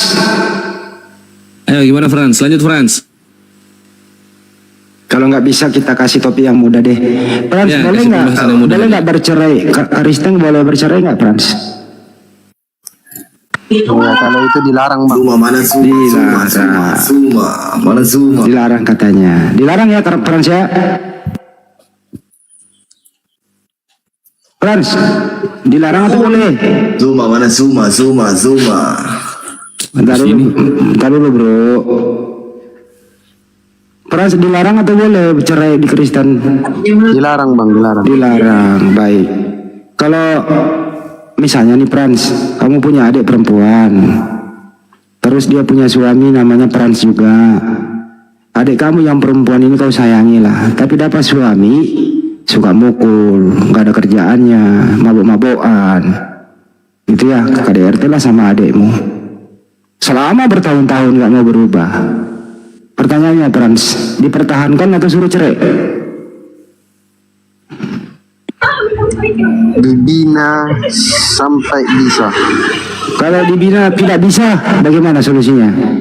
Tidak ada yang tidak bisa kalau selagi halnya itu masih lurus. Saya suka pertanyaan Bang Andi. Bang Andi, biar aku yang jawab Bang. Kalau dibina tidak bisa, dibinasakan. Ya itu dia. Lanjut Bang dah, lanjut. Ya udah terusin situ, bagus lo topik ini. Lanjut Bang. Iya Frans, gimana itu? Seandainya dia tidak bisa dibina, gimana? Apakah harus dibinasakan? Iya, kalau memang jalannya harus dibinasakan biar terbina, ya udah nggak apa-apa. Berarti kau melanggar perintah Tuhan, sedangkan Tuhanmu mengajarkan kau untuk kasihilah musuhmu. Ketika ditampar pipi kananmu, maka kasih pipi kirimu. Masalahnya dia bukan musuh saya. Hah? Masalahnya dia bukan musuh saya. Bukan musuhmu, siapa dia? Keluargamu? Iya. Jadi dia apakan bagusnya kira-kira? Dinasihati. Maunya kan dinasihati. Seandainya tidak bisa dinasehati, tidak bisa dibina, sudah dilaporkan polisi masih tidak jera, masih berbuat perilaku yang sama, bagaimana? Biarkan saja sampai adikmu mati, begitu? Sampai adikmu meninggal, dibiarkan, tidak boleh dipisahkan. Gini caranya, coba. Ada juga caranya. Apa caranya? Kalau menurutku ya orang itu dipisahkan secara daging, tetapi jangan dipisahkan secara pernikahan, secara dipisahkan secara daging, tapi tidak terpisahkan secara rohani, begitu? Iya. Oke, manusia ini kan punya yang namanya hasrat, betul? Ya. Jika dia mau melampiaskan nafsu hasratnya bagaimana? Tergantung komunikasi orang itu dua. Kalau dia masih nggak damai-damai, seumur hidup nggak bisa. Terserah dia lah itu. Berarti nggak ada solusi. Agama itu, Frans, haruslah memberikan kita solusi. Harus berkesesuaian dengan kehidupan kita sehari-hari, saudara. Iya, tapi intinya solusinya sama kami, Bang. Tetap harus diarahkan ke jalan yang lebih baik. Itulah gunanya beragama. Betul. Beribadah. Betul. Tanpa beragama pun pasti diajarkan ke arah yang lebih baik. Tidak perlu agama jika hanya mengarahkan, kan seperti itu. Iya. Yang kita minta itu agama adalah menjadi solusi bagi kita. Agar kita tidak kacau. Iya. Sedangkan begini saya tanya, ajaranmu kira-kira memberi solusi nggak atas itu? Karena mengatasi masalah tanpa solusi. Iya, ajaranmu itu mengatasi masalah tanpa solusi. Harusnya dia memberikan solusi. Jika di Islam itu diberikan solusi, maka boleh bercerai, boleh berpisah. Jika memang tidak bisa dibendung perilakunya, tidak bisa diarahkan, tidak bisa diatur, sah saja, boleh saja dia berpisah. Aduh, Frans, mute dulu. Kalau lagi bicara di mute dulu, Frans. Ribut. Iya, noise sekali, Frans, noise. Begitu, Frans. Maka tidak ada solusi. Ajaran itu atau agama itu haruslah berkesesuaian dengan kehidupan kita sehari-hari. Tidak boleh bertolak belakang. Karena itu datangnya dari Tuhan. Itu ketetapan yang datangnya dari Tuhan, sumbernya dari Tuhan. Bagaimana bisa Tuhan tidak memberitahu kita, Tuhan tidak memberikan kita solusi? Itu kan kacau itu jika seperti itu. Benar sekali gini ya teman-teman semuanya. Perang dengar yang baik-baik. Hanya Islam yang menjadi solusi. Kenapa? Kalau kita berdasarkan di Matius 19 nomor 6, orang yang sudah dipersatukan Tuhan tidak boleh dipisahkan. Ini sangat-sangat tidak menghormati hak asasi wanita. Betul. Di sini laki-laki yang menang. Kenapa? Apapun perlakuan suami terhadap perempuan ini, istrinya, tidak boleh dipisah. Nggak ada solusinya. Kecuali ini ada solusinya di nomor 9. Apa itu? Boleh berpisah kecuali zina. Tapi ingat, apabila mereka kawin lagi, dia akan berzina selamanya. Jadi solusinya gak zina di sana. Baca Matius 19 nomor 6 sampai 9. Jadi memang tidak bisa dia melanggar HAM perempuan. Auzubillah min dzalik, Frans. Bayangkan solusinya apa tadi diminta itu Bang Bebel, kalau perempuan udah KDRT, nafkah lahir batin, suaminya nggak punya kerjaan, bercerai, maka berpisah. Nggak boleh cerai Bang, nggak boleh melanggar. Nah itu yang kacau. Kalau tidak boleh bercerai, tidak ada solusi. Hancur orang. Setiap hari orang melanggar HAM di Indonesia ini, di dunia ini. Melanggar hak asasi manusia. Sedangkan perempuan ini juga punya hak untuk hidup layak. Tetapi ajaran Anda tidak memberikan itu. Dia dikekang oleh aturan yang tidak jelas itu. Kan kacau. Silakan Bang Andi. Jadi statusnya perempuan ini janda bukan, bersuami iya tapi suaminya nggak ada. Seumur hidup lah itu. Sakit. Menderita saudara. Itu friends. Nah kira-kira kalau ajaran yang diklaim datangnya dari Tuhan lalu tidak memberikan solusi kepada kita manusia, apakah ini layak untuk diikuti menurutmu friends? Silakan. Ajaran yang diklaim datangnya dari Tuhan tetapi tidak memberikan solusi kita dalam berkehidupan sehari-hari, apakah layak untuk diikuti menurut Anda? Coba kau pikir pakai akal sehat. Jika terjadi sesuatu yang tidak diinginkan, bagaimana caranya agama itu memberikan kita solusi? Ajaran itu memberikan kita solusi. Coba. Jangan iya terus. Kau dari tadi iya, tapi tak kau ikuti. Mungkin kalau di bagian situ ya saya kurang paham. Cuman ada itu, pasti ada. Menurut kau, nalurimu berdasarkan akal sehatmu. Kalau abang menanyakan soal menurut naluri akal sehatku, pasti tahu nanti jadi tanpa dasar jadi bahan tertawaan. Jadi memang nggak usah aku jawab. Tidak. Ini menurut kau pribadi saja. Menurutmu, jika ajaran yang dikatakan datangnya dari Tuhan tetapi tidak memberikan kita solusi dalam berkehidupan sehari-hari, menjalankan kehidupan kita sehari-hari, itu bagaimana? Nah, itu bukan ajaran Tuhan. Loh, Bible bukan ajaran Tuhan. Iya, kalau Bible bukan ajaran yang datangnya dari Tuhan berarti. Gini, kalau memang betul demikian tidak ada satupun orang di dunia ini yang bisa mematahkan itu atau mengasih arahan apa dari arti ayat-ayat itu, istilahnya yang bisa mengasih tahu. Tidak boleh dipisahkan, tidak boleh bercerai, tidak boleh dipisahkan. Sedangkan rumah tangga sudah kacau balau, sudah baku bunuh sana sini, membantai sana sini, saling menyengsarakan, saling menyiksa satu sama lain. Tidak ada solusi, tidak boleh bercerai tetap sampai mati, begitu. Itu solusi menurutmu? Solusi ada. Ya apa solusinya coba? Carikan saya solusinya menurut ajaran Kristen. Menurut apa yang tertulis dalam kitab sucimu? Kalau abang tanya tentang tertulis di dalam Alkitab ini, saya kurang mendalami bagian situ. Sudahlah, nggak bisa diskusi sama kau ini yang lain lah, ganti. Biar aja Frans ini. Aku ini bukan diskusi. Susah karena kau tak paham apa-apa soal Kristen. Tidak ada yang kau pahami berdasarkan apa yang tertulis dalam kitab sucimu. Susah, bagaimana kita? Sedangkan kau tidak tahu. Ketika kau berkata tidak tahu, diminta cari, kau nggak mau cari.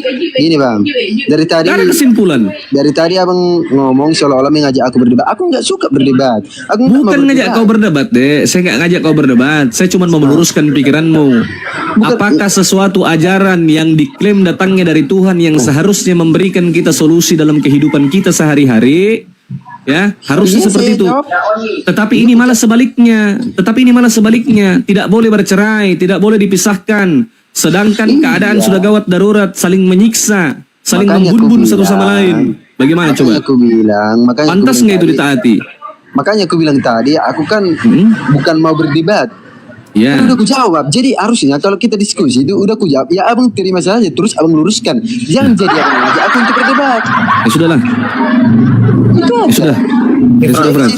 Harus gini dimulai dari awal. Bukan mau untuk berdebat sama apa. Saya mulai dari awal, Frans. Dengarkan baik-baik, Frans. Boleh nggak Kristen itu bercerai, Frans? Boleh atau tidak? Menurut saya tidak boleh. Tidak boleh. Kalau tidak bahagia lagi, Frans, tetap bertahan atau lanjut?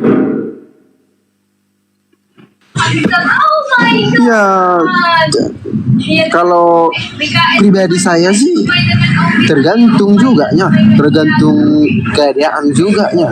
Karena saya susah juga. Susah juga. Katanya nggak boleh cerai. Artinya apapun yang terjadi, gitu ya, mau digebuk, kasih nafkah lahir batin, mau apapun itu nggak boleh cerai. Tapi ada jawabannya di nomor 9. Boleh cerai. Baca nomor 9-nya, Frans. Matius 19 nomor 9. Ada itu kecuali zina. Tapi kalau dia kawin lagi, dia berzina selamanya. Ada solusinya kecuali zina. Jadi ingatlah di luar sana ya, yang sudah bercerai, ya kalau menurut data di Bible dia ada pesina, dia itu salah satunya ya. Bang Handi, tetap nggak ada solusi Bang Handi. Zina aja dia tidak tahu apa yang dimaksud daripada zina. Bible tidak menjelaskan apa yang dimaksud daripada zina, tidak ada itu. Ya, Nggak ada. solusinya makanya Islam datang untuk melengkapi ini semua. Ayo kembali ke Islam lah guys. Ya Allah ya Rabb, nggak ada solusi sama sekali. Lost control. Ya itu tadi, mengatasi masalah tanpa solusi. Ya Allah, ya Allah. Ya ada Royal di sini. Udah Sony, assalamualaikum. Udah Sony. Royal, selamat sore. Assalamualaikum warahmatullahi wabarakatuh. Salam kenal abang-abangku semuanya ya. Waalaikumsalam warahmatullahi wabarakatuh. Iya bang. Lanjut aja dulu bang. Ini sebentar lagi mau selesai kerjanya. Lanjut aja dulu ya. Kalau menurut Ibu Pujiastuti, masih ingat nggak Ibu Pujiastuti? Masih. Ya. Solusinya apa dia? Tenggelamkan.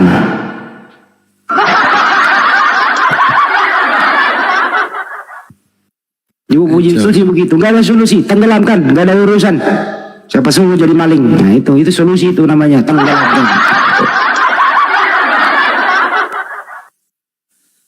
Itu ada yang pinter di bawah jawab Bang Handi. Solusinya masuk Islam.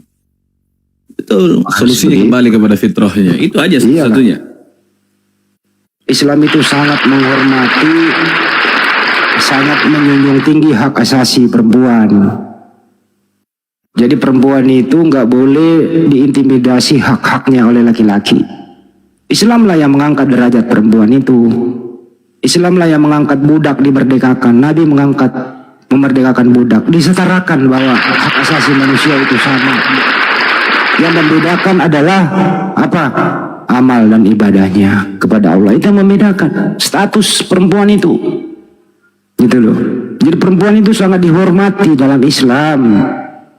Mereka bisa minta ya untuk cerai di pengadilan. Kalau mereka tidak diperlakukan dengan adil, 3 bulan berturut-turut, tidak diberilah nafkah lahiran batin, bisa mengajukan itu. Dia punya hak. Perempuan merdeka. Tapi kalau perempuan di Kristen, haknya kagak ada. Laki-laki yang menang. Mau dia digebuk, mau dia apa, tidak beri nafkah lahir batin, mau suaminya pemabuk, perempuan tetap nggak boleh minta cerai. Tetap dia berstatus punya suami. Nggak bisa disebut dia janda. Tetap dia berstatus punya suami, tapi tidak punya suami. Bayangkan, nggak boleh menikah dia, nggak boleh kawin lagi dia, nggak boleh. Coba aja, ada pendeta berani dia kawinkan lagi kalau statusnya punya suami. Padahal suaminya nggak ada, suaminya entah kemana, menghilang di telan bumi. Mungkin aja dia udah kawin dengan perempuan lain. Tapi perempuan ini sesuai Matius 19 nomor 6 kagak boleh kawin lagi. Kasihan perempuan itu. Solusinya Islam lah yang menghormati hak asasi wanita. Hidup wanita. Hidup.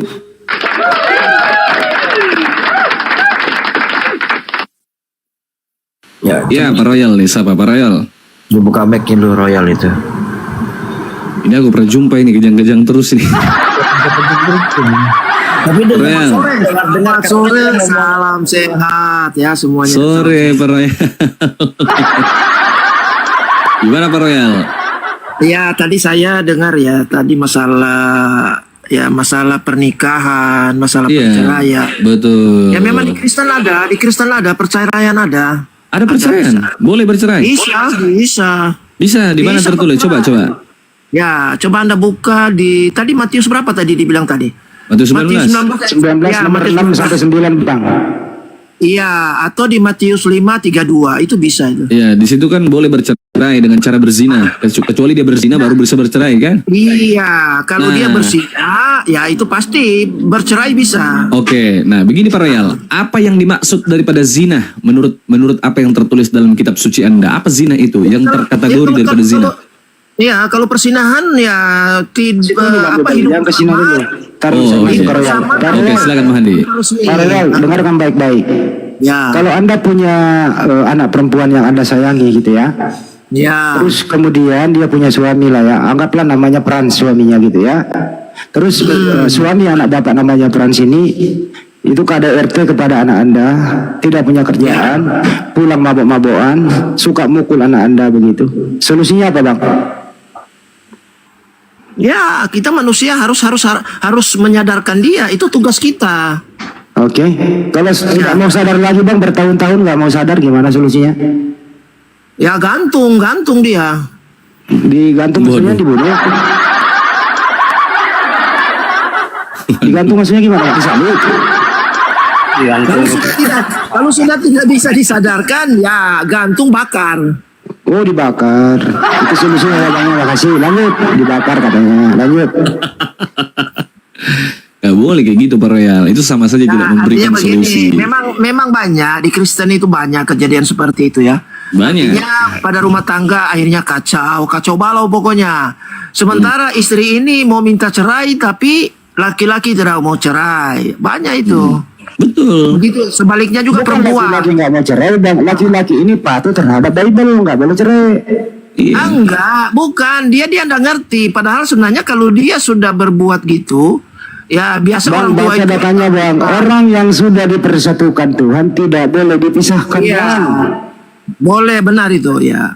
Jadi apapun yang terjadi dalam rumah tangga tidak boleh dipisahkan. Tadi Pak Royal ambil solusi dibakar, ya terserah Bang.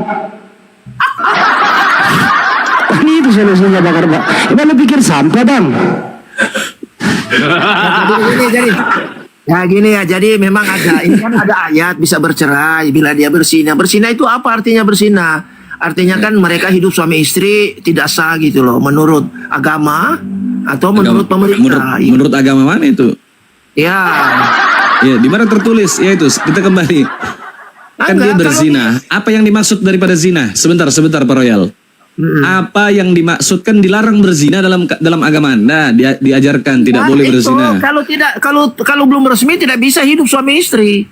Di mana dikatakan itu? Berarti hidup dalam persinahan gitu. Iya, di mana dikatakan demikian? Coba mana ayatnya? Tunggu ya, itu perlu waktu ini, harus cari. Ini ya, saya cari dulu. Ayatnya nih. Iya, cari dulu. Yang dimaksud daripada zina, yang terkategori zina itu apa? Zina.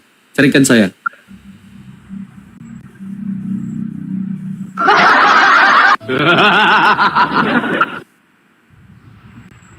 Itu ada, itu di Alkitab itu ada banyak tertulis. Iya, coba cari. Satu saja, nggak perlu banyak. Satu, cukup satu. Zina, yang dimaksud daripada zina, silakan. Tapi itu ya perspektif Kristen ya. Iya, menurut apa yang tertulis dalam kitab sucinya orang Kristen, apa itu zina? Carikan saya.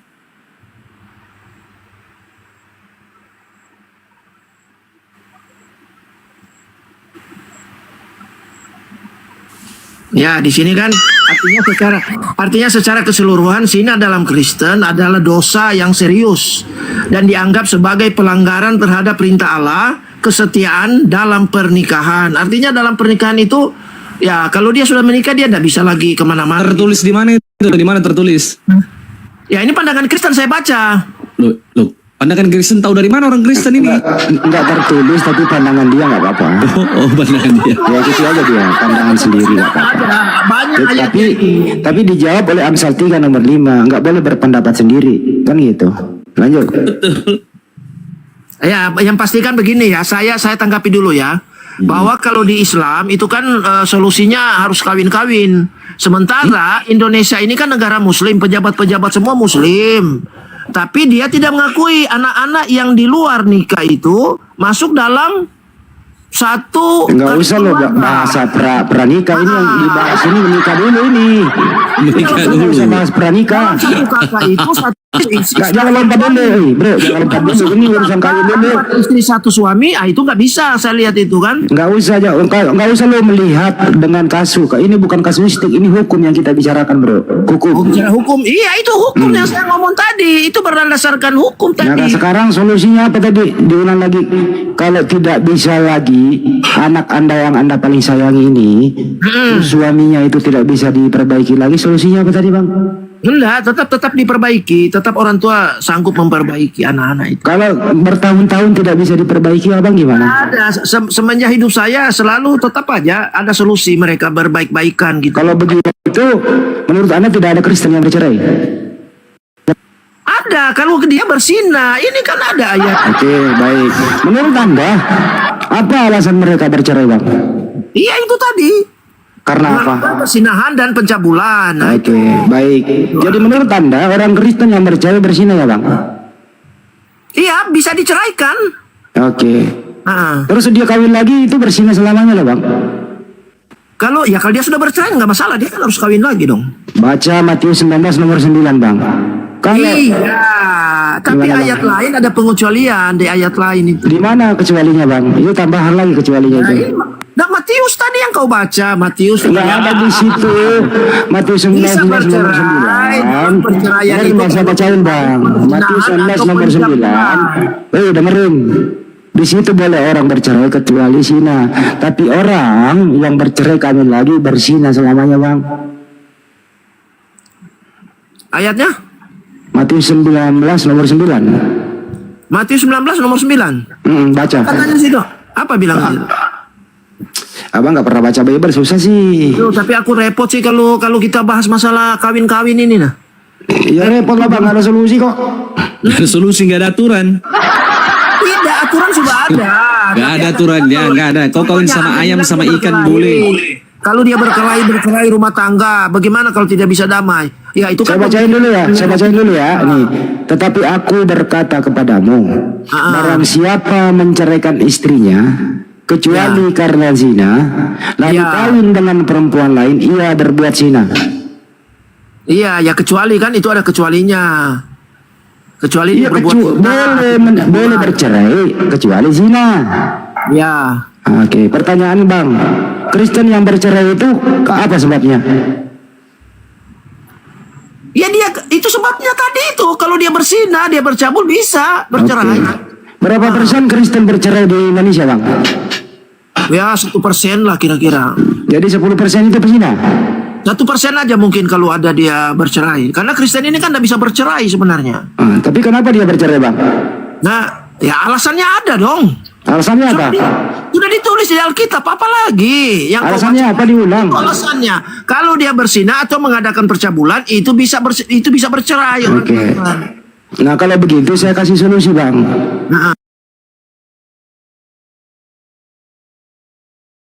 Daripada anak Anda terus sama si Frans, nggak ada solusi anak Anda harus cerai, ya lebih baik tawarkan dulu berzina dia supaya anak Anda bebas. Gak ada, tetap berdamai. Daripada dibakar, Bang. Daripada dibakar. Itu orang tua menyadarkan anak-anak sehingga hidup kembali suami istri gitu loh. Betul itu solusi, Bang Andi. Betul, Pak Royal. Betul. Begini, Pak Royal. Kalau anak anda digebukin sampai bonyok, Anda bilang aja gini, kau berzina aja nak, biar kau bisa cerai. Itu aja, selesai. Daripada dibakar, ayo. Ini orang tua mengajar salah dong, nggak bisa. Loh, orang tua karena tidak ada solusi lagi, cuma satu solusinya. Apa coba? Apa solusinya? Lagi mereka masa manusia kalau sudah jadi begitu. Kalau tidak bisa, sudah sekarat anak anda ini, sudah sekarat, sudah patah tangan kakinya, buta matanya sebelah, dipukul, diinjak, bagaimana? Ya berarti kan anak kita amankan dulu di rumah, artinya tapi bukan bercerai dong. Dengan cara? Amankan di rumah, ya. Diamankan. Nanti dipersatukan lagi. Nah, ya itu nanti lihat ya perkembangan seperti apa. Loh, kalau seandainya tidak bisa dipersatukan, perkembangannya makin parah ternyata. Nah, bagaimana? ya berdiam aja. Paling anak saya suruh diam di rumah. Tadi dibakar. Tadi katanya dibakar. Ya, harus itu kan kita cuma apa ya. Makanya saya kasih solusi, Bang. Solusinya di nomor 9. Abang, ya. bukain dia hotel dengan bang, kasih dia perempuan, suruh bersinah. Malah Anda bisa cerai bang. Daripada dimakan orang itu loh. Bang. Andi, kok ajar salah terus kau ini Andi? Loh, ini solusi juga kan bang? Solusi itu. Itu bukan solusi itu mengajarkan orang tidak benar sudah. Ya daripada anak Anda janda bukan, perawan bukan. Meninggal nanti. Nah, gimana? Nah, itu peran itu. Apa Frans? Mau sampein, siapa sih manusia yang ingin bercerai? Hah? Manusia mana sih yang ada yang mau bercerai, tapi dinamika perkembangannya sesudah itu mana tahu seperti apa yang terjadi, bro. Iya, betul. Nanti kalau kau menikah baru kau paham itu. Mana ada orang mau bercerai, tapi keadaan tidak memungkinkan. Ya, dinamika sosial, ada pengaruh dan lain-lain. Ya, buktinya banyak yang cerai kok. Gitu loh, Frans. Ya, solusinya para wali ini dibakar. Gimana itu? Emang sampah? Kemana perreal? Saya turun dulu ya, saya datamu saya turun Wah, dulu bohong ya. nih, bohong. Maaf perreal, turun dulu jangan kabur. Tapi tamunya jangan dibakar ya. Jangan dibakar ya anaknya ya. Jangan dibakar. Tamunya itu direspon baik-baik. Kamu jangan dibakar. Awas lu, bakar tamu. Yang dibakar udah nyamuk. Aduh, nonton. Si peran sini pusing dia. Iya juga ya. Ya nggak ada solusi loh, kecuali Cina. Daripada bakar anak orang, ya mending siapin aja suruh Cina selesai. Biar anak Anda bebas. Ya kasih apa ke itu lakinya, dipancing gitu ya. Ya udah, ada alasan cerai. Ada yang typing Bang Handi di bawah katanya, kembali ke Yesus katanya. Lebih parah kalau kembali ke Yesus. Kalau kembali ke Yesus kau tak menikah seumur hidupmu. Yesus jomblo. Penulis Bible itu jomblo semua loh. Lukas, Matius, Markus, Yohanes, Paulus. Jadi janganlah kau berguru dia tentang perkawinan. Dia nggak ngajarin. Betul apa betul? Betul. Nah, terus peran sini dia nyuruh siapa cara kawin? Udahlah, Islam nanti Anda. Islam itu selamat.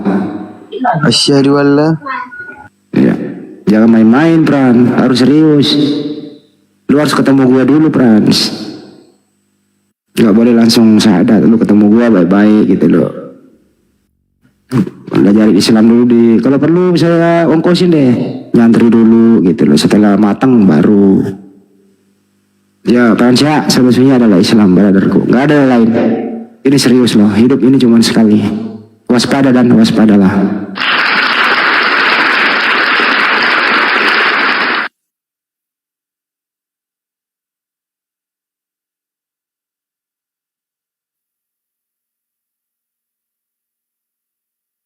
Ya, silakan moderator. Dad. Ini topik kalau diangkat di TV nasional ya, disiarkan langsung gitu ya. Ini topik kayak gini. Waduh. Mikir orang, Bang. Mikir semua orang. Karena nggak ada solusi. Nggak bisa ngebayangin. Apalagi kalau gue pembicaranya, selesai lu.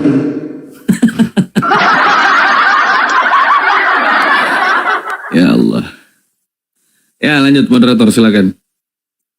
Lanjutlah Bang Andi, gas Bang Andi. Ini ada di bawah nih, Handi Selebes katanya buronan Edis TV. Kok saya stay di Indonesia. Ini ada Edis TV yang kabur ke luar negeri, kok saya yang buron. Pertanyaan teman-teman. Pertanyaan nih kepada teman-teman semua yang mendengarkan di sini maupun di sini maupun di YouTube. Yang buron adalah A, orang yang kabur ke luar negeri, B, orang yang stay dalam negeri. Siapakah yang buron? A yang kabur, B yang stay. Yang kabur. Jawab teman-teman di bawah. Saya ulang ya. Yang buron adalah A yang kabur, B yang stay. Ya yang buron yang kabur. Tapi Oten ini membalikan. Yang buron adalah saya yang ada di Indonesia. Edis enggak buron karena Edis kabur. Ini memang kebalik-balik gara-gara babi semua ini. Inilah saya bilang jangan sering makan babi, rusak otakmu coy. Rusak itu otak. Masa yang buron yang stay, yang kabur enggak buron? Contoh lagi nih. Saifuddin Ibrahim itu kabur ke luar negeri. A, dia buron. B, tidak buron. Saya ulang ya, Saifuddin Ibrahim Edis kabur ke luar negeri. Statusnya sebagai A, buronan. B, bukan buronan. Ya buronan karena dia kabur. Masa kita yang ada di Indonesia buronan? Kebalik-balik ini otak ini memang. Nauzubillah bin salik. Siapa ya gurunya ini orang kayak begini ya? Anak ini berguru di mana gitu loh? Kok bisa lulus dari sekolah ya? Saya nggak salahkan Anda. Yang saya salahkan guru Anda. Kok bisa Anda lulus? Kok bisa Anda lulus?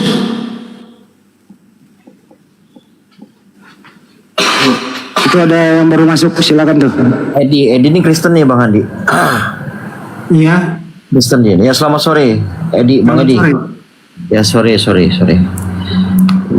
Silakan kalau ingin berdiskusi silakan. Ada Bang Handi, ada Bang Katai Bebel, ada Bang Zuma. Bang Zuma standby kayaknya itu. Lagi ada kegiatan di luar. Silakan Bang Edi mau bertanya atau mau ditanya silakan. Tadi barusan saya lewat, saya dengar di surga itu katanya kawin mawin. Kalau di Kristen tidak ada kawin mawin. Oke, baik. Saya jawab Antoni. Pak Antoni ini admin teman saya ini di Bandung ini. Anda roba aja di Edi. Kalau di surga kami memang ada nikah, bukan kawin, nikah. Ya karena memang dijanjikan. Nikah itu sah hukumnya gitu ya. Di Bible juga ada kawin malah. Di Wahyu 19 nomor 7 perkawinan anak domba. Dengarin dulu, saya belum selesai bro. Abis ini Anda jawab ya. Menyatukan antara umat Allah dengan Yesus, bukan kawin nikah, bukan. Beda. Kalau begitu apa arti kawin? Kawin dipersatukan antara umat Allah dengan Yesus. Oke. Oh jadi Kristen bersatu mereka di surga. Jadi Kristen itu kawin bukan antara laki dan perempuan. Bersatu mereka di surga. Taruh dulu Bang. Jadi menurut Anda pengertiannya. Bang Antoni, yang dulu Bang Antoni. Jadi menurut Anda kawin itu tidak mempersatukan laki-laki dan perempuan ya, arti kawin ya? Enggak, umat Allah. Oke. Jadi Anda kawin sekarang ini Anda kawin dengan siapa? Di dunia kawin dengan perempuan. Oke, jadi arti kawin apa? Dipersatukan. Dengan? Bersatu. Antara? Di dunia apa di sorga? Dua-duanya. Di sorga, antara umat Allah dengan Yesus dipersatukan. Oh jadi menurut Anda arti kawin di dunia beda arti kawin di surga gitu ya? Ya kalau di dunia otomatis beda kelamin. Oke, kalau di surga? Kalau di surga semua laki-laki perempuan bersatu dengan Yesus. Oke, jadi istrinya Yesus banyak banget nanti. Tidak ada istri. Kawin kan cari istri. Dipersatukan. Iya. Dipersatukan. Kawin itu cari istri, bro. Mau dipersatukan dengan ibumu. Apa itu? Ya saya sama ibu saya nggak kawin loh. Loh, dipersatukan. Iya tapi nggak ada istilah kawin. Iya. Jadi di situ Yesus, dengerin saya baca ya. Perkawinan anak domba telah tiba, pengantinnya sudah siap. Itu ada tuh. Ada pengantin Bang. Apa anak domba itu memang domba? Ya, pengantinnya nanti siapa? Yesus ini kan pengantin anak laki. Domba itu, apakah itu domba? Dengerin dulu ya Bangku. Memang cara berpikir kalian sesat, nggak tahu apa-apa. Terus anak domba itu siapa? Anak domba, Yesus. Berarti Yesus lah, Yesus binatang. Kok binatang? Anak domba binatang atau manusia? Tahu arti domba? Ada domba binatang Bang. Nah, domba itu pada zaman dulu persembahkan kurban. Domba itu binatang. Kalau saya tanya dulu Bang. Bang, Antoni, ya? domba Itu artinya domba. Domba itu binatang atau mengorbankan dirinya, bukan domba benaran. Kalian itu enggak. Saya tanya dulu, Bang. Bang, Alkitab dengerin kalian dulu. nggak mengerti. Buset dah. Ya. Bang, Alkitab nonton ini. kalian nggak mengerti. Iya, sama kan saya mau nanya. Iya.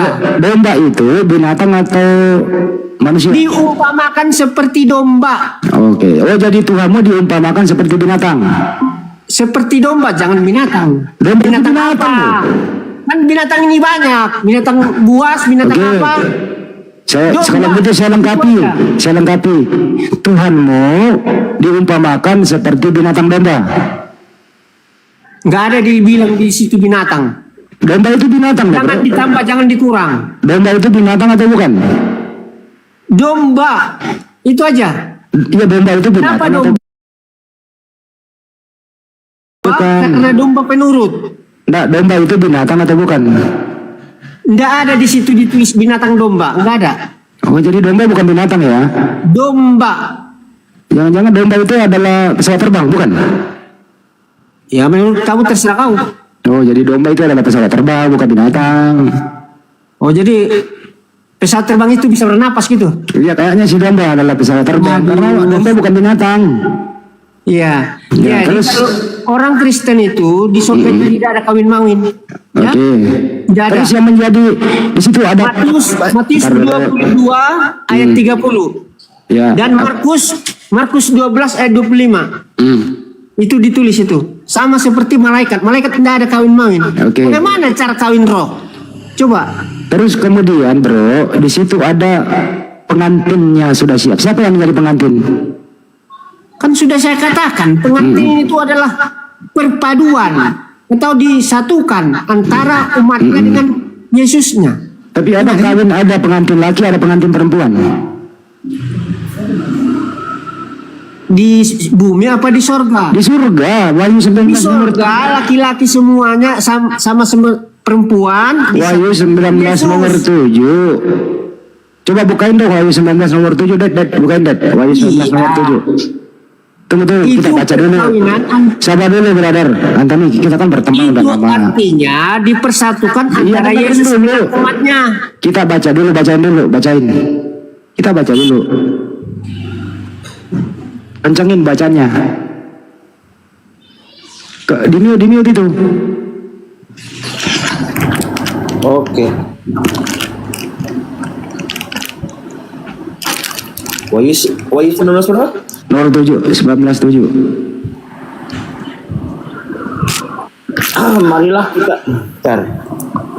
Marilah kita bersukacita dan bersorak-sorai dan memuliakan Dia, karena hari perkawinan anak domba telah tiba dan menggantikannya, dan pengantinnya telah siap sedia. Iya. Perkawinan anak domba dan ada pengantin. Siapa yang jadi pengantin, Pak Edi? Anak domba.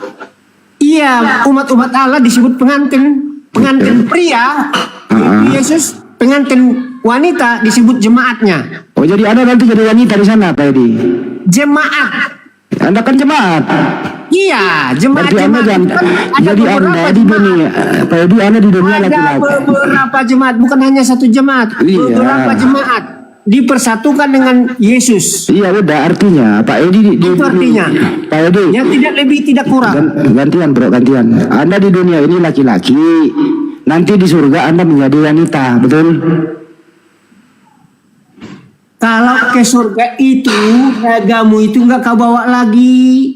Iya, Anda menjadi pengantin wanita Dari di sana. tanah kembali ke tanah. Manusia diciptakan dari tanah. Yang kamu bawa itu adalah rohmu dan badan yang baru kalau memang masuk surga. Tapi pada umumnya kalian kan masuk neraka. Surat Maryam 71. Iya, nggak apa-apa. Jadi, menurut Anda, Yesus itu pengantin laki-laki, Anda pengantin perempuan nggak ya? Saya dan perempuan laki-laki semua disebut pengantin wanita. Oke, baik. Yesus pengantin laki, Anda pengantin perempuan. It's okay, no problem. Oke. Sekarang kita cek. Yesus di surga itu berbentuk laki-laki atau berbentuk perempuan? Berbentuk, nggak ada bentuknya di situ laki-laki perempuan. Lukas 22:69, baca, Det. Kita pakai data, bro. Sabar dulu ya, bentuknya Yesus seperti apa ya? Lukas berapa? 2269. 69. Ya. Oke, saya bacakan. Ini tinta merah ya. Mulai sekarang anak manusia sudah duduk di sebelah kanan Allah yang Maha Kuasa. Oke. Siapa anak manusia itu, Ed? Yesus. Yesus. Anak manusia ini laki atau perempuan? Dia di bumi berkelamin, tapi kalau di surga nggak tahu, kita nggak ada kelaminnya itu. Itu anak manusia itu tapi. Mulai saat ini anak manusia di dunia ini terbawa-bawa ke surga. Oke. Anak manusia karena dialah yang menyelamatkan manusia. Saya cek lagi nih ya. Waktu Yesus terangkat ke surga itu, ada yang ketinggalan di bumi atau terangkat semua? Dia berubah menjadi tubuh kemuliaan. Saya ulang kembali ya. Berubah. Kita cek, kita mundur 2 langkah ya. Waktu bangkit dari kubur itu, yang makan ikan goreng siapa? Yesus. Berbentuk laki-laki atau perempuan? Tidak ada dikatakan bentuk laki-laki, bentuk perempuan. Jadi Yesus waktu bangkit tidak berjenis kelamin lagi. Dia, kalau pernah kau lihat bayangan seperti itu. Oh, kayak hologram. Ya. Kayak hologram bisa tembus selama 40 hari dia di bumi ini untuk bersaksi bahwa dia bangkit kembali. Oke. Jadi menurut Anda Yesus waktu bangkit tidak kelihatan begitu? Kelihatan seperti bayangan. Bayangan itu jenis kelaminnya laki atau perempuan? Ya bagaimana dia di dunia ini itu yang digambarkannya. Yesus berkata, murid-murid Yesus datang dikira dia hantu. Yesus berkata, aku bukan hantu. Hantu tidak punya daging dan kulit. Iya. Dialah tanganku ini. Ya, dia memperlihatkan tangannya yang bolong begitu. Nah, ini tangan beneran apa tangan hologram? Itulah kuasa Tuhan untuk bersaksi bisa dia buat seperti itu. Enggak, ya. Itu kuasa Tuhan. Kuasa Tuhan itu maha. Ya, yang dilihat murid-murid ini untuk menyatakan. Dengerin, yang kalau dilihat memang ya, dengarkan. Kalau ya, memang dia punya daging dan punya darah, berarti karena ada gaya gravitasi bumi, nggak mungkin dia bisa naik. Gravitasinya. Ya. Iya, daya tarik bumi ada. Makanya orang, kau bisa terbang nggak? Nggak bisa. Yesus bisa terbang ya? Kalau Yesus langsung naik ke surga. Oke. Tidak punya daging, tidak punya darah, dia berubah. Yang dilihat murid-murid, bro, yang dilihat murid-murid waktu Yesus bangkit itu, dia melihat sosok laki-laki apa dia melihat sosok bayangan? Bagaimana dia waktu di dunia itu, itulah yang digambarkan sewaktu naik. Tapi dia tidak punya darah dan daging lagi. Menurut Anda, yang bangkit dari kubur itu anaknya Maria atau bukan? Yang bangkit itu Yesus. Bukan lagi anak Maria. Oh, anak Maria. Waktu di dunia ini anak Maria dia. Ya kan masih di dunia itu bangkit dari kubur. Iya kan udah bangkit, udah naik. Enggak, kan 40 hari dulu beraktivitas di bumi. Yang 40 hari di dunia ini untuk bersaksi kepada semua orang. Saya mundur lagi 2 langkah. Murid-muridnya supaya jangan kecewa. Saya mundur 2 langkah. Yang disalib itu anak Maria atau bukan? Yang disalib itu Yesus. Anak Maria atau bukan? Yesus. Bukan anak Maria. Anak Maria raganya rohnya roh Allah. Oke, berarti masih anak Maria, betul? Dia anak Maria sewaktu di dunia ini. Iya, berarti yang disalib. Tapi rohnya roh Allah. Oke, jadi anak Maria hanya jasadnya, rohnya Yesus bukan anak Maria. Roh Yesus, roh Tuhan ada di dalam dirinya. Iya, artinya anaknya Maria itu hanya jasmaninya, raganya bukan anak Maria. Yang dilahirkan oleh Maria adalah raganya. Kalau roh Allah itu tidak terbatas ruang dan waktu. Dia ada di mana-mana. Kesimpulannya yang disalib itu anak Maria atau anak tetangga? Yang disalib Yesus. Yesus ini anak Maria atau anak tetangga? Oh, anak tetangga. Terus anak siapa kalau bukan anak tetangga? Ya anak Maria lah. Anak Maria yang disalib. Baik. Yang bangkit dari kubur anak Maria atau anak tetangga? Dia sudah berubah menjadi tubuh kemuliaan. Berarti anak Maria hilang di kuburan.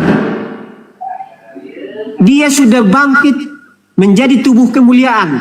Kalau begitu anak Maria sekarang ada di mana? Anak Maria, dia daging anak Maria. Iya, anak Maria sekarang yang daging ini di mana? Dia bangkit dan dia disebut anak Tuhan.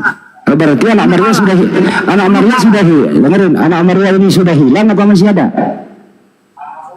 Anak Maria kan sudah berubah. Iya, maksudnya kalau udah berubah berarti hilang. Udah berubah dia menjadi tubuh kemuliaan, gimana sih? Iya, maksudnya anak Maria ini kemana? Dia manusia biasa, tetapi rohnya roh Allah. Mundur lagi 2 langkah ya. Yang disalib makanya dia dapat membuat mujizat-mujizat karena roh Allah dalam. Iya, paham itu Bang. Yang disalib anak Maria. Dengerin nih, gantian ya. Yang disalib anak Maria. Yang dikubur anak Maria. Yang bangkit anak Maria atau bukan? Kalau sudah tubuh kemuliaan, tidak ada lagi sangkut pautnya itu. Berarti anak Maria hilang di mana? Hanya mati, udah. Berarti anak Maria hilang di kuburan? Kan memang mayatnya nggak ada lagi. Kemana mayatnya? Ketika dia berubah bangkit. Iya, mayatnya kemana? Ketika Maria Magdalena melihat kuburan kosong, hanya kain kafan yang ada di situ, dia udah bangkit menjadi tubuh kemuliaan. Berarti anak Maria hilang di kuburan ya? Kok hilang di kuburan? Terus di mana sekarang anak Maria? Dia bangkit. Berarti yang bangkit anak Maria? Kok anak Maria? Ketika dia di dunia ini disebut anak Maria. Anak bingung dia jawab, Bang. Yang dia bangkit menjadi tubuh kemuliaan. Ya kan bangkit masih di dunia itu Bang. Nah inilah ya kepahaman kita dengan kami dengan kalian berbeda. Saya ini gak berpendapat, saya lagi nanya Anda. Iya, kan udah saya terangkan berulang-ulang, apa lagi pertanyaanmu? Artinya adalah anak Maria adalah tetap yang bangkit itu, betul? Ketika dia menjadi daging dan darah, itu anak Maria. Ketika dia menjadi tubuh kemuliaan, tidak lagi disebut anak Maria. Berarti anak Maria sudah hilang.